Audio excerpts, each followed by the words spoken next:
काय म्हटलं, government schemes राहिल्या होत्या, म्हणजे त्या टॉपिक मधला शेवटचा पोर्शन चालू होता आपला, है ना.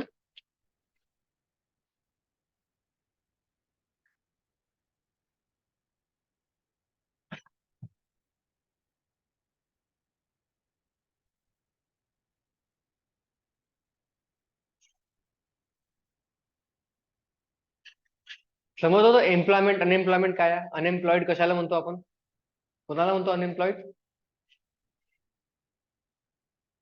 ठीक आहे. आणि अनएम्प्लॉयमेंट रेट कसा काउंट करतो.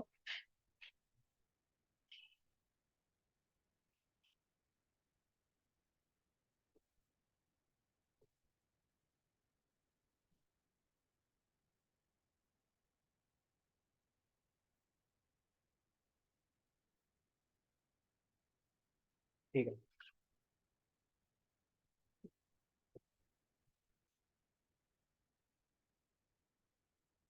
झालं होतं सर्व.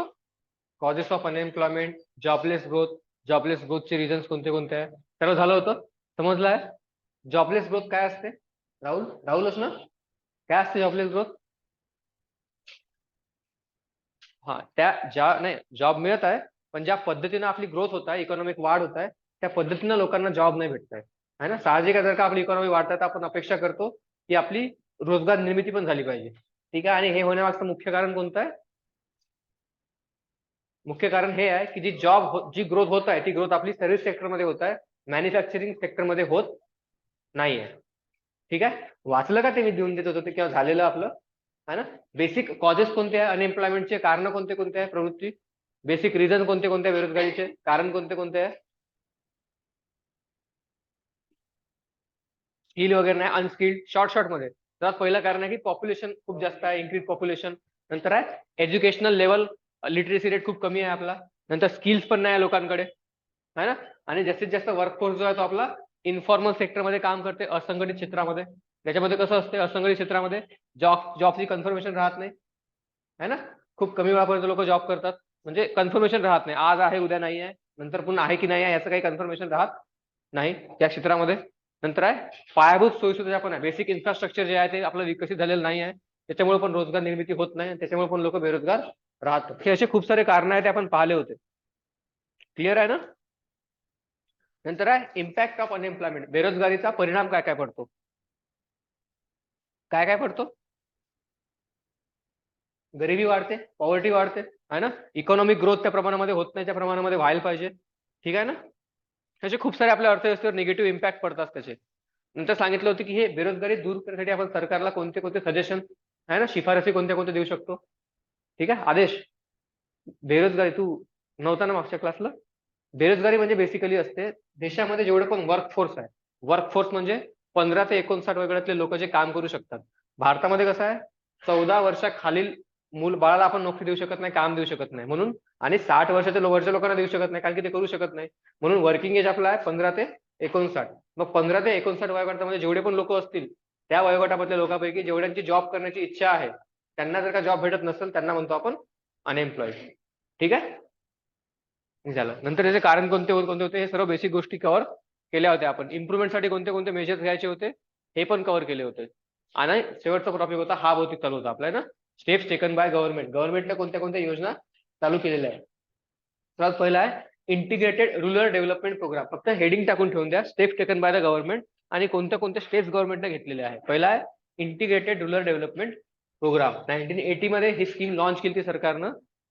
इंटिग्रेटेड रुरल डेव्हलपमेंट, इंटिग्रेटेड म्हणजे जे पण रुरल एरिया आहे, ग्रामीण भाग जो आहे तो एकमेकाशी जोडून आपल्याला विकसित करून घ्यायचा आहे. जर का एखादं मोठं शहर असेल, मोठ्या शहरापासून जर का दुसरं एखादं छोटं सब सिटी असेल, त्या सब सिटीला लागून जेवढे पण छोटे मोठे गावं असणार आहे, त्या गावाचं एकत्रीकरण करून त्यांचा विकास करून घ्यायचा होता, इंटिग्रेशन. आणि सर्वात मोठं म्हणजे की प्रत्येक गावामध्ये कोणती ना कोणती खासियत राहत असते, कोणता ना कोणता उद्योग, कोणता ना कोणता जिथं उद्योगधंदा चांगला चालत असतो, तर त्या उद्योगधंद्याला ओळखून त्या अनुसार त्या गावाचा विकास करून घेणं. ठीक आहे. ते होतं इंटिग्रेटेड, सर्वाला इंटिग्रेट करून एकमेकांशी जोडून त्यांचा विकास करून घ्यायचा, integrated rural area development programme. आणि साहजिक आहे 70% लोकसंख्या आपली ग्रामीण भागामध्ये राहते. आपण जर का ग्रामीण भागाला सक्षम केलं तर साहजिक आहे बेरोजगारीचा आणि लोकसंख्या वाढीचा जो समस्या आहे ती आपली कमी होईल, असं सरकारचं उद्दिष्ट होतं.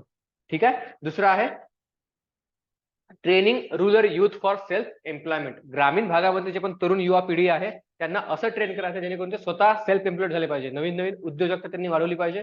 नवीन नवीन उद्योगधंदे विकसित केले पाहिजे जेणेकरून ते रोजगार मागणारे नाही तर रोजगार देणारे बनले पाहिजे. ठीक आहे ना. हे दुसरं उद्दिष्ट होतं. तिसरं आहे एम्प्लॉयमेंट ट्रेनिंग इन्स्टिट्यूट आहे ना. जे अशा ठिकाणी ज्या ठिकाणी तुम्हाला सांगितलं होतं की लोकांमध्ये स्किल्स नाही आहे ना. लोकांच्या स्किल्स इम्प्रूव्ह करण्यासाठी सरकारने केलं एम्प्लॉयमेंट ट्रेनिंग इन्स्टिट्यूट काढले. त्या इन्स्टिट्यूटमध्ये काय होतं त्या संस्थामध्ये की लोकांना ट्रेनिंग दिली जात होती याची रोजगार संबंधित. ठीक आहे. जे पण त्याच्याकडे स्किल कमी असणार आहे. नंतर आहे merging of the two employment scheme. म्हणजे मुख्यतः त्यावेळेस सरकारच्या केंद्र सरकारच्या 2 योजना चालू होत्या. त्या मुख्य 2 योजना रोजगार द्यायचे कामं करत होत्या. एक होती जवाहर रोजगार योजना, दुसरा आहे रुरल एम्प्लॉयमेंट गॅरंटी ऍक्ट. ठीक आहे. ह्या दोनही योजनांना मर्ज करून सरकारनं 2005 मध्ये एक नवीन योजना काढली होती Mahatma Gandhi national rural employment guarantee scheme. या स्कीमच्या अंतर्गत या योजनेच्या अंतर्गत सरकार एखाद्या ग्रामीण भागातल्या व्यक्तीला जवळपास कमीत कमी एका वर्षातून 100 दिवस रोजगार देईल आणि जर का रोजगार देऊ शकले नाही तर त्याचा रोजगार भत्ता देईल. समजलं. क्लिअर आहे. तर ही योजना आहे Mahatma Gandhi employment guarantee rural employment guarantee act. ठीक आहे. पुढची योजना आहे प्रधानमंत्री कौशल्य विकास योजना. ठीक आहे. कौशल्य विकास म्हणजे ग्रामीण भागामध्ये किंवा शहरी भागामध्ये ज्या पण लोकांकडे विकसित कौशल्य नाही आहे. कौशल्य म्हणजे छोटे मोठे उद्योगधंदे टाकण्यासाठी लागणारं कौशल्य. जसं आता शिवणकाम आहे ना किंवा मग ते घर बांधायचं जे पण मिस्त्रीचं काम आहे. हे जे छोटे मोठे कामं आहे हे कामं करण्यासाठी जे पण छोटं मोठं कौशल्य लागतं लोकांमध्ये हे कौशल्य द्यायचं, त्यांना प्रोत्साहित करायचं, त्यांना कौशल्य देऊन रोजगार निर्मितीकडे प्रोत्साहित करायचं आहे. ठीक आहे. प्रधानमंत्री कौशल्य विकास योजना ही पण एक योजना आहे. नंतर आहे startup India scheme. Startup India scheme मध्ये आता आपल्या क्लासमध्ये दोघं तिघ जण आहे. दोघा तिघांच्या डोक्यामध्ये काहीतरी बिझनेस आयडिया आहे आणि ते काम त्यांना एखादा छोटा मोठा स्टार्टअप सुरू करायचा आहे, एखादी कंपनी सुरू करायची आहे. त्यावेळेस सरकार त्यांना प्रोत्साहित करते की तुम्ही लोन घ्या बँकांकडून आणि ते लोन एकदम कमी व्याज दरावर त्यांना भेटते.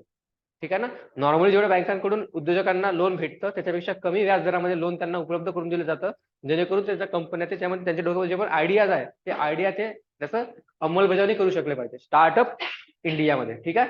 ह्या उद्योग म्हणजे ह्या स्कीम मध्ये मुख्यतः जे छोटे मोठे लघु सूक्ष्म आणि लघु उद्योगांना विकसित करण्याचा सरकारचा प्रयत्न होता. समजत आहे.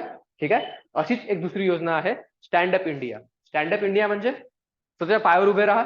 तर मुख्यतः असे समाजातले घटक समाजातले घटक एकदम मागासलेले आहेत. उदाहरणार्थ एससी एसटी आणि वुमेन्स या 3 घटकांना सरकारने योजना काढली stand up India.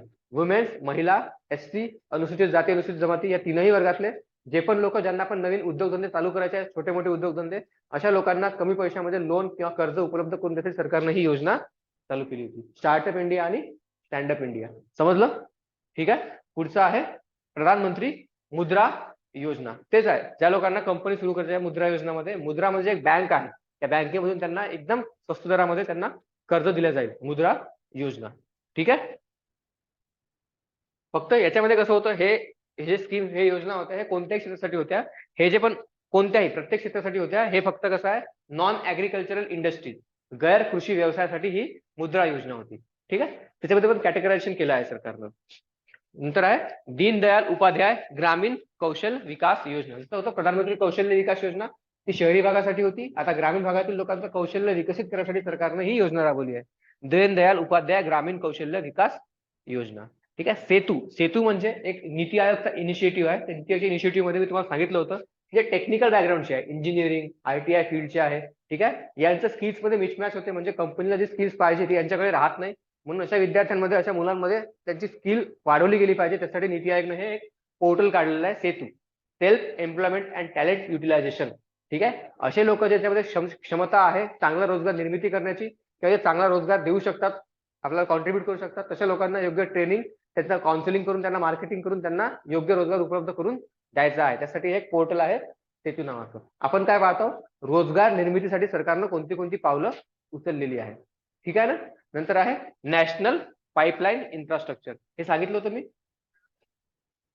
National infrastructural pipeline. जवळपास 2019-20च्या बजेटमध्ये सरकारनं हा प्रोजेक्ट लॉन्च केला होता नॅशनल इन्फ्रास्ट्रक्चरल पाईपलाईन. याच्या अनुसार आपल्या भारतामध्ये जे पण पायाभूत सोयीसुविधा असतात रस्ते किंवा ब्रिजेस कन्स्ट्रक्शन करणं रेल्वे रूळ बांधणं हे सर्व जे पण कन्स्ट्रक्शन हे असतात पायाभूत सोयीसुविधा आहे त्या विकसित करण्यासाठी सरकारने ही योजना राबवली होती. ही खूप मोठी योजना आहे. जवळपास 5 वर्षासाठी 2019 ते 2030 2025 पर्यंत ही योजना सरकार राबवणार होती. याच्यामध्ये जवळपास किती लाखो करोड रुपयांचा एक्सपेंडिचर सरकारनं काढलेला आहे, ज्याच्या मार्फत सरकार काय करणार आहे, पायाभूत सोयीसुविधांचा विकास करणार आहे.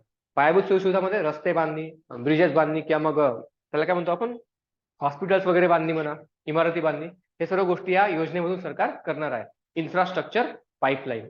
ठीक आहे, क्लिअर आहे. पुढचा आहे प्रधान, नंतर आहे की सरकारनं कोणते कोणते प्रयत्न केले आहे ज्याच्यामुळे महिलांचं जे पण लेबर फोर्स पार्टिसिपेशन, मी सांगितलं होतं की महिलांचा पार्टिसिपेशन, महिलांचा हस्तक्षेप आपल्या अर्थव्यवस्थेमध्ये खूप कमी आहे. नंतर सरकारनं असे काय काय प्रयत्न केले आहे जेणेकरून महिलांचा पण हस्तक्षेप किंवा पार्टिसिपेशन, सहभाग आपल्या अर्थव्यवस्थेमध्ये किंवा आपल्या आर्थिक घटकांमध्ये झाला पाहिजे.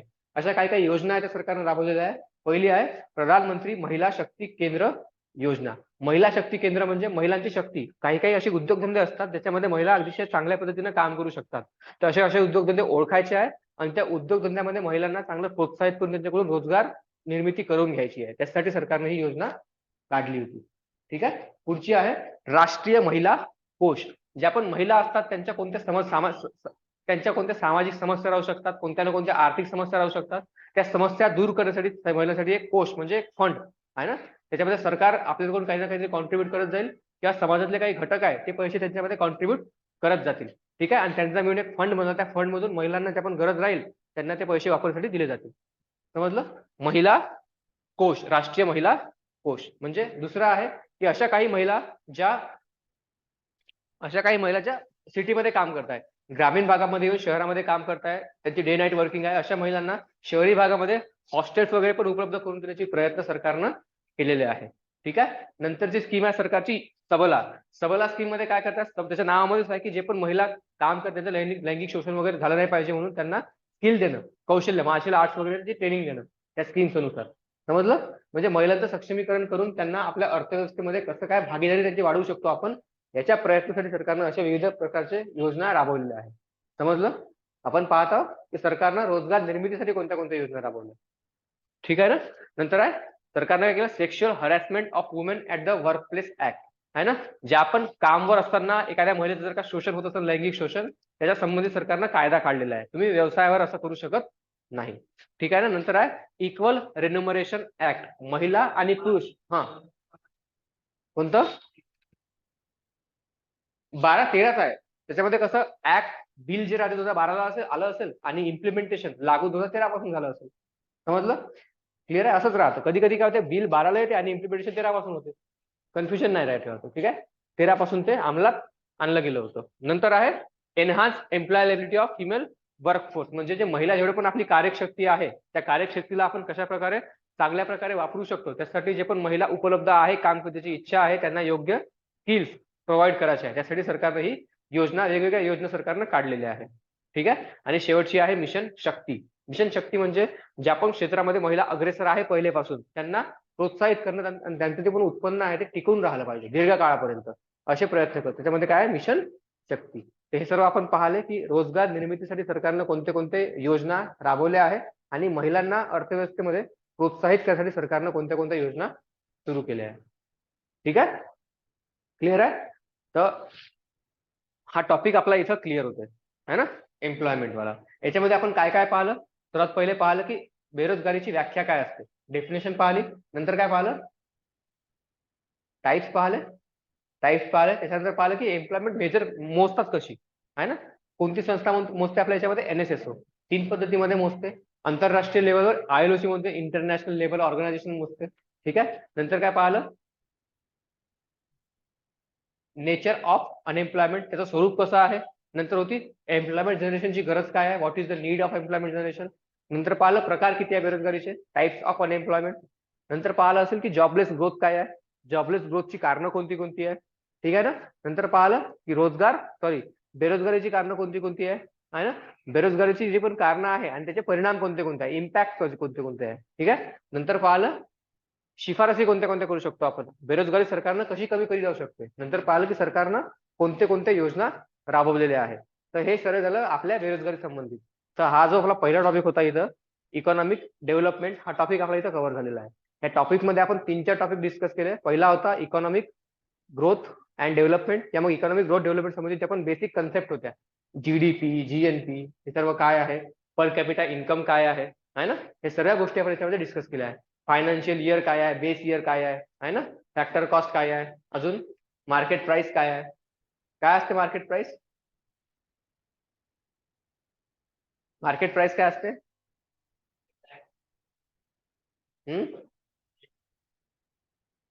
हो बरोबर आहे, पण बरोबर नाही सांगत आहे, एक्झॅक्ट नाही सांगत आहे. काय असते मार्केट प्राइस? बरोबर आहे. जे पण फॅक्टर कॉस्ट असते आहे ना, फॅक्टर कॉस्ट मध्ये काय काय राहते? 4 घटक राहते. एक तर पहिला कोणता राहते? रेंट, वेजेस, इंटरेस्ट आणि प्रॉफिट आहे ना. ह्या चारही गोष्टीपासून मिळून कोणतीही कंपनी त्या पदार्थाची किंमत ठरवते. ठीक आहे. त्या कंपनीची ठरवलेली किंमत त्याला काय म्हणतो आपण? घटक किंमत म्हणजे फॅक्टर कॉस्ट. त्या फॅक्टर कॉस्टवर टॅक्स लागते आणि सबसिडी मायनस होते, तर तिची काय भेटते आपल्याला? Market price. आता ही मार्कर आहे, ही मार्कर ज्या कंपनीमध्ये बनली असेल त्या तिची जे पण किंमत असेल ती किंमत कशी कॅल्क्युलेट करणार आहे कंपनी? 4 घटक पकडून त्या घटकावरून तिची कंपनीमध्ये किंमत कॅल्क्युलेट केली जाईल. त्या किंमतीवर त्याच किमतीमध्ये आपल्याला बाजारामध्ये भेटते का विकत? नाही भेटत. त्याच्यापेक्षा किंमत जास्त राहते का कमी राहते? ते कशावर डिपेंड करते? त्याच्यावर कर लागतात आणि अनुदान वजा होते. अनुदान कंपनीला जाते. ठीक आहे, म्हणून अनुदान वजा होते. ठीक आहे. त्याची फायनल किंमत आपण मार्केट प्राइस. समजलं ना. हे पाहिलं होतं. नंतर जीडीपी पाहिली होती, जीएनपी पाहिली होती, आठवते? जीडीपी, जीएनपी, एनएनपी, एनडीपी, आठवते सर्व? काय असते जेव्हा आपण ग्रॉस वरून नेट कॅल्क्युलेट करतो, फुल वरून जेव्हा निव्वळ कॅल्क्युलेट करतो, तेव्हा आपण काय करत असतो? डेप्रिसिएशन मायनस करतो, घसारा त्याच्यामधून वजा करतो. घसारा काय असतो? जे आपण वस्तूचं उत्पन्न आपण पुन्हा पुन्हा मोजतो, ते पुन्हा पुन्हा मोजलेलं उत्पन्न आपण काढून टाकतो. जसं एखादी बाईक आहे, आपण विकत घेतली 2004 मध्ये 15,000 सॉरी 50,000 आलं, ती विकली 2011 मध्ये 4,000 आलं, त्याचे जास्तीचं उत्पन्न आहे 4,000. हे ऑलरेडी आपण मोजलेल्यावर बाईक पासून आलेलं उत्पन्न, ते आपण ते वजा करतो. तेव्हा आपल्याला फुल पासून काय भेटतो? निव्वळ भेटतो. ग्रॉस पासून नेट भेटतो. ठीक आहे. याच्यामध्ये पुन्हा एक कन्सेप्ट आपण पाहिला होता, net factor income from abroad. म्हणजे साहजिक आहे, आपल्या देशामध्ये बाहेर देशातले किती लोक येऊन उत्पन्न करते आणि आपले लोक बाहेर देशामध्ये किती जाऊन उत्पन्न करते, या दोघांची वजाबाकी किंवा ऍडिशन जे पण येईल ते जेव्हा आपण जीडीपी मधून काढून टाकतो तेव्हा आपल्याला भेटते ग्रॉस नॅशनल प्रॉडक्ट आहे ना. ग्रॉस डोमेस्टिक आणि ग्रॉस नॅशनल. ठीक आहे ना. जेव्हा आपण डोमेस्टिक मधून इम्पोर्ट एक्सपोर्ट काढणार आहोत तेव्हा आपल्याला भेटते नॅशनल. क्लिअर आहे. Gross national product, gross domestic product, net domestic product आणि नेट नॅशनल प्रोडक्ट. ठीक आहे. हे क्लिअर झाले. नंतर आपण पाहिलं होतं की बेस इयर काय असतो. काय असतो बेस इयर? अर्थव्यवस्थेमध्ये जेवढी चलनवाढ होत आहे ना, चलन वाढ होत आहे किंवा चलन घट होत आहे, हे मोजण्यासाठी आपण काय करतो? बेस इयर वापरतो. म्हणजे अशा वर्षावरून आपण जीडीपी कॅल्क्युलेट करतो, अशा वर्षाच्या भावावरून आपण जीडीपी कॅल्क्युलेट करतो. या वर्षीचा जो अर्थव्यवस्थेचा वाढीचा जो दर असतो तो स्थायी असतो आहे ना. इन्फ्लेशन वगैरे त्याच्यामुळे तो अफेक्ट झालेला नसतो. ठीक आहे. हे झालं सर्व. हे क्लिअर आहे. नंतर काय राहिलं होतं आपलं? बरं, हे सगळं बेसिक कन्सेप्ट आपण इकॉनॉमिक डेव्हलपमेंटच्या पाहिल्या होत्या. ठीक आहे. नंतर आपण पाहिलं होतं प्लॅनिंग. प्लॅनिंग काय असते? नियोजन काय असते आहे ना. जेवढे पण संसाधन आपल्या देशामध्ये उपलब्ध आहे, रिसोर्सेस उपलब्ध आहे, त्या रिसोर्सेसचा चांगल्या चांगल्या प्रमाणामध्ये वापर करून घ्यासाठी आपण त्या संसाधनांचं व्यवस्थापन करतो, त्यांचं नियोजन करतो. तर ते नियोजन करण्यासाठी सरकारनं विविध संस्था उभारलेल्या आहेत. सर्वात पहिली संस्था होती नियोजन आयोग, प्लॅनिंग कमिशन. ठीक आहे. त्या नियोजन आयोगाला सरकारला सांगितलं की कशा कशा प्रकारे प्लॅनिंग करायचं आहे. त्या अनुसार सरकारनं पंचवार्षिक योजना राबवल्या होत्या. ठीक आहे ना. त्या पंचवार्षिक योजनेसोबत 12 पंचवार्षिक योजना राबवल्या होत्या आणि प्रत्येक पंचवार्षिक योजनेतून अपेक्षेनुसार त्यांना ते क्षेत्र विकसित करून घ्यायचं होतं. तर कोणते कोणते विकसित करू शकले, कोणते कोणते नाही करू शकले, कोणते फायदे झाले, कोणते तोटे झाले. ठीक आहे ना. क्लिअर आहे. हे सर्व झालं त्याच्यामधलं पंचवार्षिक योजनामधलं. नंतर पाहिलं होतं की या योजना आपण नियोजन कशामुळे करतो, प्लॅनिंग का बरं करतो, प्लॅनिंगची गरज काय बरं असते. ठीक आहे. प्लॅनिंगचे प्रकार कोणते कोणते असतात, प्लॅनिंग करताना समस्या कोणत्या कोणत्या येतात, हे पाहिलं होतं. नियोजन आयोगाने प्लॅनिंग केलं आहे तर नियोजन आयोगाच्या कोणत्या कोणत्या अचिव्हमेंट होत्या, सक्सेस कुठं भेटला आणि त्रुट्या कुठं आल्या, लिमिटेशन कोणत्या कोणत्या होत्या. ठीक आहे. नंतर आपण पाहिलं होतं की प्लॅनिंग कमिशनला रिप्लेस कोणत्या बॉडीने केलेलं आहे, कोणतं केलं आहे? नीती आयोगने केलेलं आहे. ठीक आहे ना. आता हे काय करते, पहिले फिक्स प्लॅनिंग होतं 5-5 वर्षाचं, आता काय करते हे लॉंग टर्म प्लॅनिंग करते. 3 वर्ष, 7 वर्ष आणि 15 वर्षाचं नीती आयोग लॉंग टर्मचं प्लॅनिंग करते. क्लिअर आहे सर्व एवढं? ठीक आहे ना. बरं.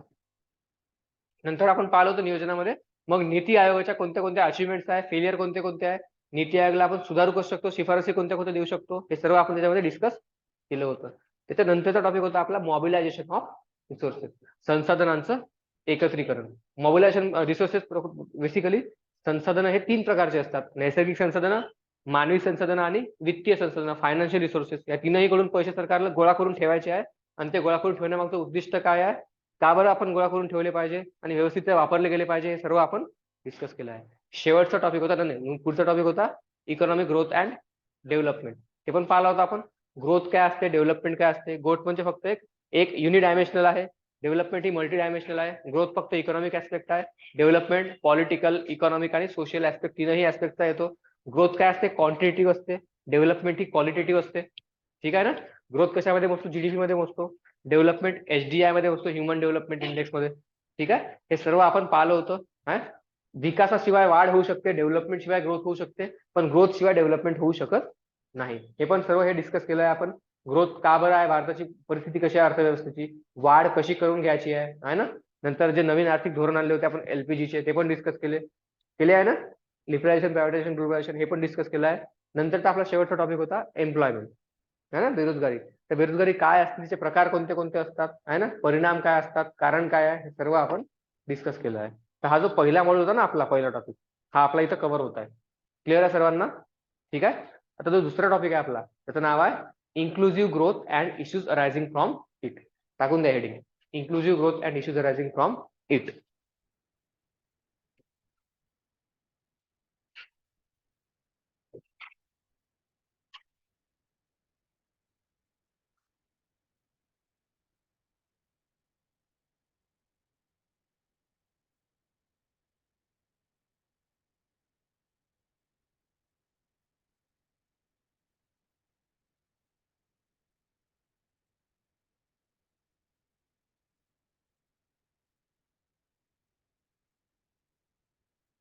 Inclusive growth and issues arising from it. तर सर्वात पहिलं आहे की इन्क्लुझिव्ह ग्रोथ काय राहते. याचा मराठीमध्ये अनुवाद आहे सर्वसमावेशक वाढ, आहे ना. नावामध्ये बघा, सर्व समावेशक, ज्या ठिकाणी सर्वांचा समावेश आहे अशी वाढ, इन्क्लुझिव्ह ग्रोथ. म्हणजे आपल्या भारतामध्ये, देशामध्ये आपल्या समाजाचे वेगवेगळे घटक आहेत. महिला, बाल, वृद्ध, दिव्यांग, अपंग, जेवढे पण आहे, एससी, एसटी, ओबीसी, प्रत्येक घटक आहे. ठीक आहे. आणि आपल्या अर्थव्यवस्थेची जी वाढ होते ना, आपल्या अर्थव्यवस्थेच्या वाढीमध्ये हा प्रत्येक घटक समाविष्ट असला पाहिजे याचा प्रयत्न करतं. आणि ह्या प्रत्येक घटकाला समावेश करून घेऊन जी आपण आर्थिक वाढ करणार आहे, त्याला म्हणतो आपण सर्वसमावेशक वाढ. समजलं. ठीक आहे. इन्क्लुझिव्ह ग्रोथ काय असते, तर सर्वांचा समावेश करून घेऊन अर्थव्यवस्थेची वाढ करून घेणं. ठीक आहे. याला म्हणतो आपण सर्वसमावेशक वाढ. आणि हे करून घेण्यामध्ये कोणत्या कोणत्या समस्या आपल्या सरकारला येत असतात. ठीक आहे. लिहून घ्या meaning of inclusive growth.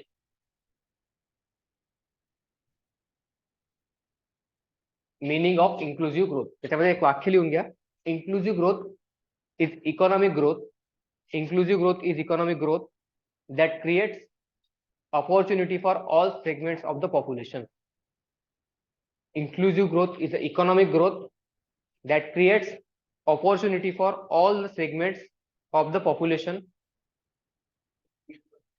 Is the economic growth that creates opportunities for all the segments of the population.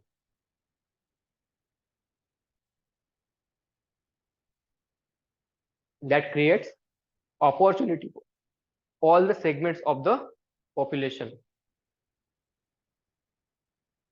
and distributes the dividends of increased prosperity. And distribute the dividends of increased prosperity.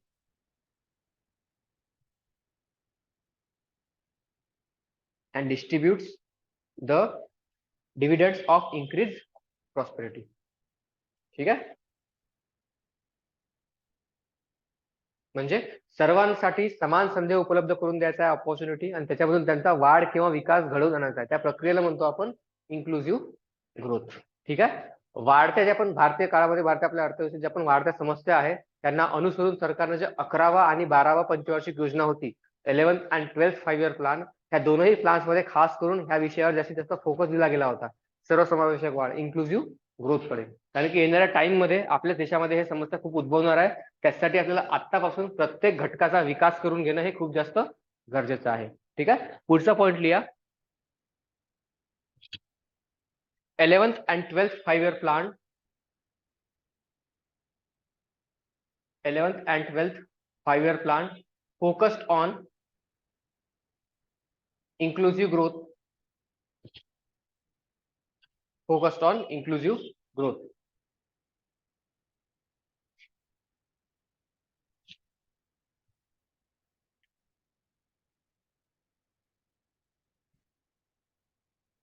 ठीक आहे. मग प्रत्येक जे पण सर्वे असं economic survey आहे, OECD आहे, international, प्रत्येकानं ह्या संकल्पनेची व्याख्या आपल्या पद्धतीनं वेगवेगळी केलेली आहे.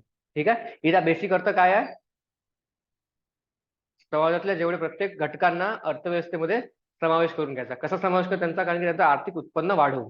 साहजिक आहे, त्यांचं उत्पन्न वाढवू तर त्यांचा आपल्या अर्थव्यवस्थेमध्ये समावेश होईल ना. ठीक आहे. आणि त्यांचा प्रत्येक घटकाचा जर का समावेश झाला तर आपली अर्थव्यवस्था पण वाढेल. ठीक आहे ना. जसं आता उदाहरणार्थ नॉर्थ ईस्टचे काही राज्य आहे, 7-8 राज्य आहे, जे अविकसित देश आहे, प्रदेश आहे आपल्या राज्यामधले म्हणा, आहे ना, त्यांचा समावेश अर्थव्यवस्थेमध्ये नाही आहे. त्यांचा जर का समावेश करून घेतला आपण अर्थव्यवस्थेमध्ये तर काय होईल? आपली अर्थव्यवस्था आणखी वाढेल ना. ठीक आहे. आणि त्या लोकांचं पण थोडंसं म्हणजे सक्षमीकरण होईल, है ना. ठीक आहे. एम्पॉवरमेंट होईल, त्यांना पण रोजगार भेटेल, त्यांचं राहणीमान उंचावेल, त्यांना शिक्षण भेटेल. ठीक आहे ना. तर हे सर्व करण्यासाठी आपल्याला गरज आहे सर्वसमावेशक वाढीची. प्रत्येक जागतिक संघटनेनं प्रत्येकानं आपापल्या अनुसार त्याची व्याख्या केली गेलेली आहे. तेवढी इम्पॉर्टंट नाही आहे, तुम्ही वाचून घेऊ शकता. सर्वांचा अर्थ एकच राहणार आहे. ठीक आहे ना. क्लिअर आहे. नंतर आहे फीचर्स ऑफ इन्क्लुझिव्ह ग्रोथ. महत्वाचे वैशिष्ट्य कोणते कोणते आहे सर्वसमावेशक वाढीचे? पहिलं वैशिष्ट्य आहे economic growth is a requisite. सर्वसमावेशक वाढ कधी होऊ शकते? जेव्हा वाढ होणार तेव्हा सर्वसमावेशक वाढ होईल ना. समजलं. म्हणून पहिली कंडिशन आहे की वाढ व्हायला पाहिजे. Economic growth is a requisite. पहिली कंडिशन आहे की इकॉनॉमिक ग्रोथ होणं हे जास्त गरजेचं आहे. म्हणजे ग्रोथ जेव्हा होईल तेव्हाच आपण म्हणू शकतो ना की ती इन्क्लुझिव्ह आहे की एक्सक्लुझिव्ह आहे. जर का वाढच न झाली, निगेटिव्ह मध्ये गेली, तर आपण म्हणूच नाही की ती इन्क्लुझिव्ह आहे म्हणून. ठीक आहे. म्हणून इकॉनॉमिक ग्रोथ होणं हे खूप जास्त गरजेची आहे. ठीक आहे. नंतरची सर्वात इम्पॉर्टंट गोष्ट आहे की लॉंग टर्म प्लॅनिंग पाहिजे आपली. असं नाही की शॉर्ट टर्म साठी प्लॅनिंग आहे. आपला एवढा मोठा देश आहे, कधी पण कोणती पण समस्या उद्भवू शकते आणि त्या समस्येला आपण वेळेवर सॉर्ट आउट नाही करू शकत, आहे ना. कोणत्या भागातून कोणत्या प्रकारे समस्या उद्भवेल हे आपण निश्चित करू शकत नाही. म्हणून ती समस्या पहिलेच समजून घ्यायसाठी आपल्याला त्याचं लॉंग टर्म म्हणजे दीर्घकालीन प्लॅनिंग करणं हे खूप जास्त गरजेचं आहे. आणि आपल्या अर्थव्यवस्थेमध्ये आपल्या देशामध्ये एवढं विस्तृत आहे ना, डायव्हर्सिटी एवढी जास्त आहे की प्रत्येक घटकाला समावेश करून घ्यायसाठी आपल्याला खूप दीर्घकालीन प्लॅनिंग करावं लागेल, है ना. सर्वांना एवढं समावेश करून घेणं हे सोपी नाही आहे.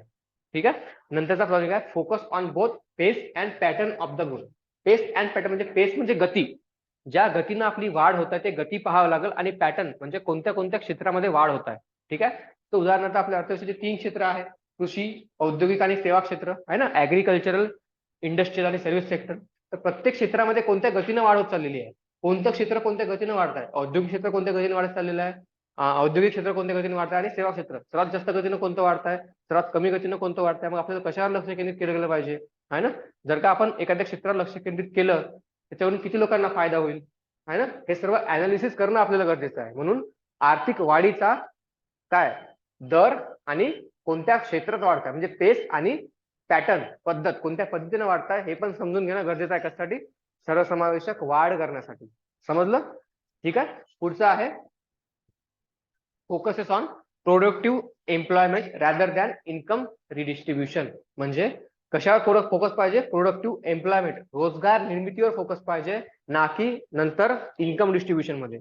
बघा सरकार कसे करते, सरकार काय करते, टॅक्स कशी घेते, ज्यांचं पण उत्पन्न जास्त आहे त्यांच्याकडून कर घेते आणि ज्यांचं उत्पन्न कमी आहे किंवा गरीब आहे त्यांना ते मग विविध योजना पुरवते त्याच्या उत्पन्नामधून. ठीक आहे. यांचं काय म्हणणं आहे, गरिबांना पैसे पुरवण्यापेक्षा तुम्ही जे पैसे आले ते पैसे त्यांना रोजगार देण्यावर खर्च करा. साहजिक आहे, जर का तुम्ही त्यासाठी रोजगार दिला तर त्यांना तुम्हाला नंतर पैसे द्यायची गरज पडेल का? नाही करणार. कारण की साहजिक आहे, जर का त्यांना रोजगार दिला आपण तर त्यांना सक्षमीकरण ऑलरेडी होईल, पगार भेटेल त्यांना, पगार शिक्षण घेता येईल, राहणीमान उंचावल आणि तुमचं अर्थव्यवस्था पण काहीतरी वाढत जाईल ना. साहजिक आहे, जर का तुम्ही त्यांना डायरेक्ट पैसे पुरवता, इन्कम रिडिस्ट्रीब्युशन करता, तर ते अर्थव्यवस्थेमध्ये सहभागी होत नाही पहिली गोष्ट, आणि त्यांच्यापासून अर्थव्यवस्थेला कोणता फायदा पण होत नाही. त्यांच्याकडून अर्थव्यवस्थेला फायदा करून घ्यासाठी त्यांच्यासाठी पहिले रोजगार बनवले पाहिजे आणि त्या रोजगारामधून काहीतरी अर्थव्यवस्थेला फायदा होईल, मग त्यांचा मोबदला त्यांना भेटला पाहिजे इन्स्टेड ऑफ त्यांना डायरेक्ट उत्पन्न भेटल्यापेक्षा, आहे ना. अकाउंट मध्ये डायरेक्ट पैसे द्यायपेक्षा त्याच्याकडून काहीतरी काम करून घ्या मग त्याला पैसे द्या, जेणेकरून आपली अर्थव्यवस्था वाढ पण होईल. समजलं. कोणती कंडिशन आहे? Focuses on productive employment rather than income distribution. समजलं. ठीक आहे. नंतर आहे both individual and firms as subject of analysis.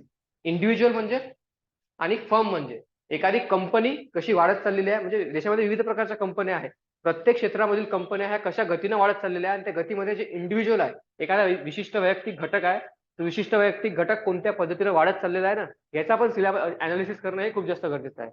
ठीक आहे. समजलं काय म्हटलं मी? जसं आता आपली कोचिंग आहे, आपली कोचिंग वाढत चाललेली आहे की नाही, ग्रोथ होत आहे की नाही होत आहे, आणि ग्रोथ मधल्या प्रत्येक विद्यार्थ्याला काहीतरी शिकायला भेटतं की नाही शिकायला भेटतं, आहे ना. एका इंडिव्हिज्युअलची कंडिशन पण आणि एखाद्या फॉर्मची कंडिशन पण समजून घेणं हे तेवढंच गरजेचं आहे. ठीक आहे. समजलं. पुढचा आहे fueled with the market driven forces rather than government playing the facilitating role. याच्यामध्ये कसं असतं, सर्वसमावेशक वाढीमध्ये ज्या पद्धतीनं आपली आर्थिक व्यवस्था म्हणजे आपला बाजारपेठ जी वाढत चाललेली आहे, म्हणजे साहजिक आहे ज्या पण गोष्टींची डिमांड मागणी बाजारामध्ये येत असतं त्या त्या अनुषंगाने आपली अर्थव्यवस्था वाढत चाललेली असते. ठीक आहे ना. जसं उदाहरणार्थ आता या मार्करची डिमांड वाढली असेल मार्केटमध्ये, तर काय करत सर्व कंपन्या ह्या मार्करचं उत्पन्न घेईल. ठीक आहे. आणि अर्थव्यवस्था त्या दिशेने वाढेल, म्हणजे मार्केटच्या दिशेने आपली अर्थव्यवस्था वाढत जाईल. ठीक आहे. साहजिक आहे. म्हणजे ज्या अर्थव्यवस्थेमध्ये ज्या गोष्टीची मागणी असते त्या मागणीच्या हिशोबाने ती अर्थव्यवस्था वाढत चाललेली असते. ठीक आहे. यांचं म्हणणं असं आहे की ज्या पद्धतीनं अर्थव्यवस्था वाढत चालली त्या पद्धतीनं वाढू द्या. सरकारनं मधामध्ये करायचं नाही. म्हणजे सरकार काय म्हणेल की मी ज्या क्षेत्रामध्ये म्हणतो त्या क्षेत्रामध्ये वाढली पाहिजे, असं नाही झालं पाहिजे. ज्या दिशेनं अर्थव्यवस्थेला वाढत आहे त्या दिशेनं अर्थव्यवस्थेला वाढू द्या. फक्त जर का काही चुकत असेल मग तिथे सरकारनं नियंत्रण केलं गेलं पाहिजे. ठीक आहे ना. समजलं. आता आदेशनं म्हणलं सर मला एखादी कंपनी टाकायची आहे, मी त्याला म्हटलं की नाही तू फक्त कपड्याची कंपनी टाक, असं नाही जमत. आदेश ज्या कंपनीमध्ये टाकायचे त्याला टाकू द्या. सरकारनं फक्त मी त्याला काय फक्त शिफारस देऊ शकतो की नाही याच्यात टाकशील तर चांगलं होईल. सरकारचा पण रोल तसाच राहिला पाहिजे है ना. फक्त त्यांनी फक्त मार्गदर्शन केलं पाहिजे. जर का एखादं चुकत आहे एखाद्या क्षेत्रामधलं तर फक्त फॅलिसिटेटर फक्त मार्गदर्शकाची भूमिका सरकारनं केली पाहिजे, ना की सरकारनं म्हटलं पाहिजे की या क्षेत्रामध्ये करा ठामपणे. त्याच्यामुळे काय होते, ज्या दिशेनं आपली अर्थव्यवस्था वाढायची आहे त्या दिशेनं वाढत नाही. ठीक आहे ना. तर गव्हर्नमेंटचा जो पण रोल असतो इकॉनॉमिक डेव्हलपमेंटमध्ये तो फक्त एक फॅसिलिटेटरचा असतो, मार्गदर्शकाचा असला पाहिजे, असं यांचं म्हणणं आहे. ठीक आहे. In the context of inclusive growth. जर का आपल्याला सर्वसमावेशक वाढ करून घ्यायची आहे तर सरकारनं महत्वाची भूमिका बजावली पाहिजे, फक्त एका मार्गदर्शकाची. ठीक आहे. नंतर आहे it is not defined in terms of specific target. म्हणजे एखाद्या पर्टिक्युलर एखाद्या उद्दिष्टामध्ये आपण त्याला जस्टिफाय नाही करू शकत. प्रत्येकासाठी वाढीची व्याख्या वेगवेगळी राहू शकते. ठीक आहे ना. मी जर का म्हटलं की आपल्या इन्स्टिट्यूटचं उत्पन्न जर का 5 करोडनं वाढलं म्हणजेच आपली वाढ होते, असं होऊ शकते का. आपली होऊ शकते. आपल्या जे डायरेक्टर त्याची व्याख्या वेगळी राहू शकते. त्यांनी म्हटलं की सर माझा पैसे नाही कमवले तरी चालते, फक्त माझ्या अकॅडमी मधले पोरं सिलेक्ट झाले पाहिजे. ठीक आहे ना. त्यांच्या अनुषंगानं वाढीची व्याख्या वेगळी आहे, माझ्या अनुषंगाने वेगळी आहे. म्हणजे आपण वाढीची एकच व्याख्या सर्व लोकांवर थोपू नाही शकत है ना. प्रत्येकासाठी वाढीची व्याख्या वेगवेगळी राहू शकते. ठीक आहे ना. एखाद्या समाजाचं सक्षमीकरण होत आहे नाही होत आहे, साहजिक जर एखाद्याचं सक्षमीकरण होत आहे तर त्यांची वाढ होत आहे असं त्यांचं राहू शकते. म्हणजे प्रत्येकाची वाढीची व्याख्या वेगवेगळी राहू शकते, थोपू शकत नाही आपण एकच व्याख्या सर्वांवर. ठीक आहे. क्लिअर आहे. हे सर्व होते सर्वसमावेशक वाढीचे वैशिष्ट्य, important features of inclusive growth. Clear आहे सर्वांना. हा क्लिअर आहे. ठीक आहे. पुढचं आहे अप्रोचेस टू इन्क्लुझिव्ह ग्रोथ. म्हणजे आपल्या देशामध्ये आपण सर्वसमावेशक वाढ कशा पद्धतीने करून घेऊ शकतो. विविध अप्रोचेस आहेत, तर लिहून घ्या. Approaches to inclusive growth. Approaches to inclusive growth. तुम्हाला समजला अर्थ काय आहे इन्क्लुझिव्ह ग्रोथचा. इम्पॉर्टंट फीचर्स समजले कोणते कोणते आहेत, वैशिष्ट्य कोणते कोणते आहे. पुढचा आहे अप्रोचेस टू इन्क्लुझिव्ह ग्रोथ. कोणत्या कोणत्या अप्रोचनं कोणत्या कोणत्या पद्धतीनं आपण आपल्या अर्थव्यवस्थेमध्ये सर्वसमावेशक वाढ करून घेऊ शकतो. सर्वात पहिला आहे trickle down approach. Trickle down approach किंवा याच्या पुढे लिहा कंसामध्ये top down approach. Trickle down approach किंवा टॉप डाऊन अप्रोच.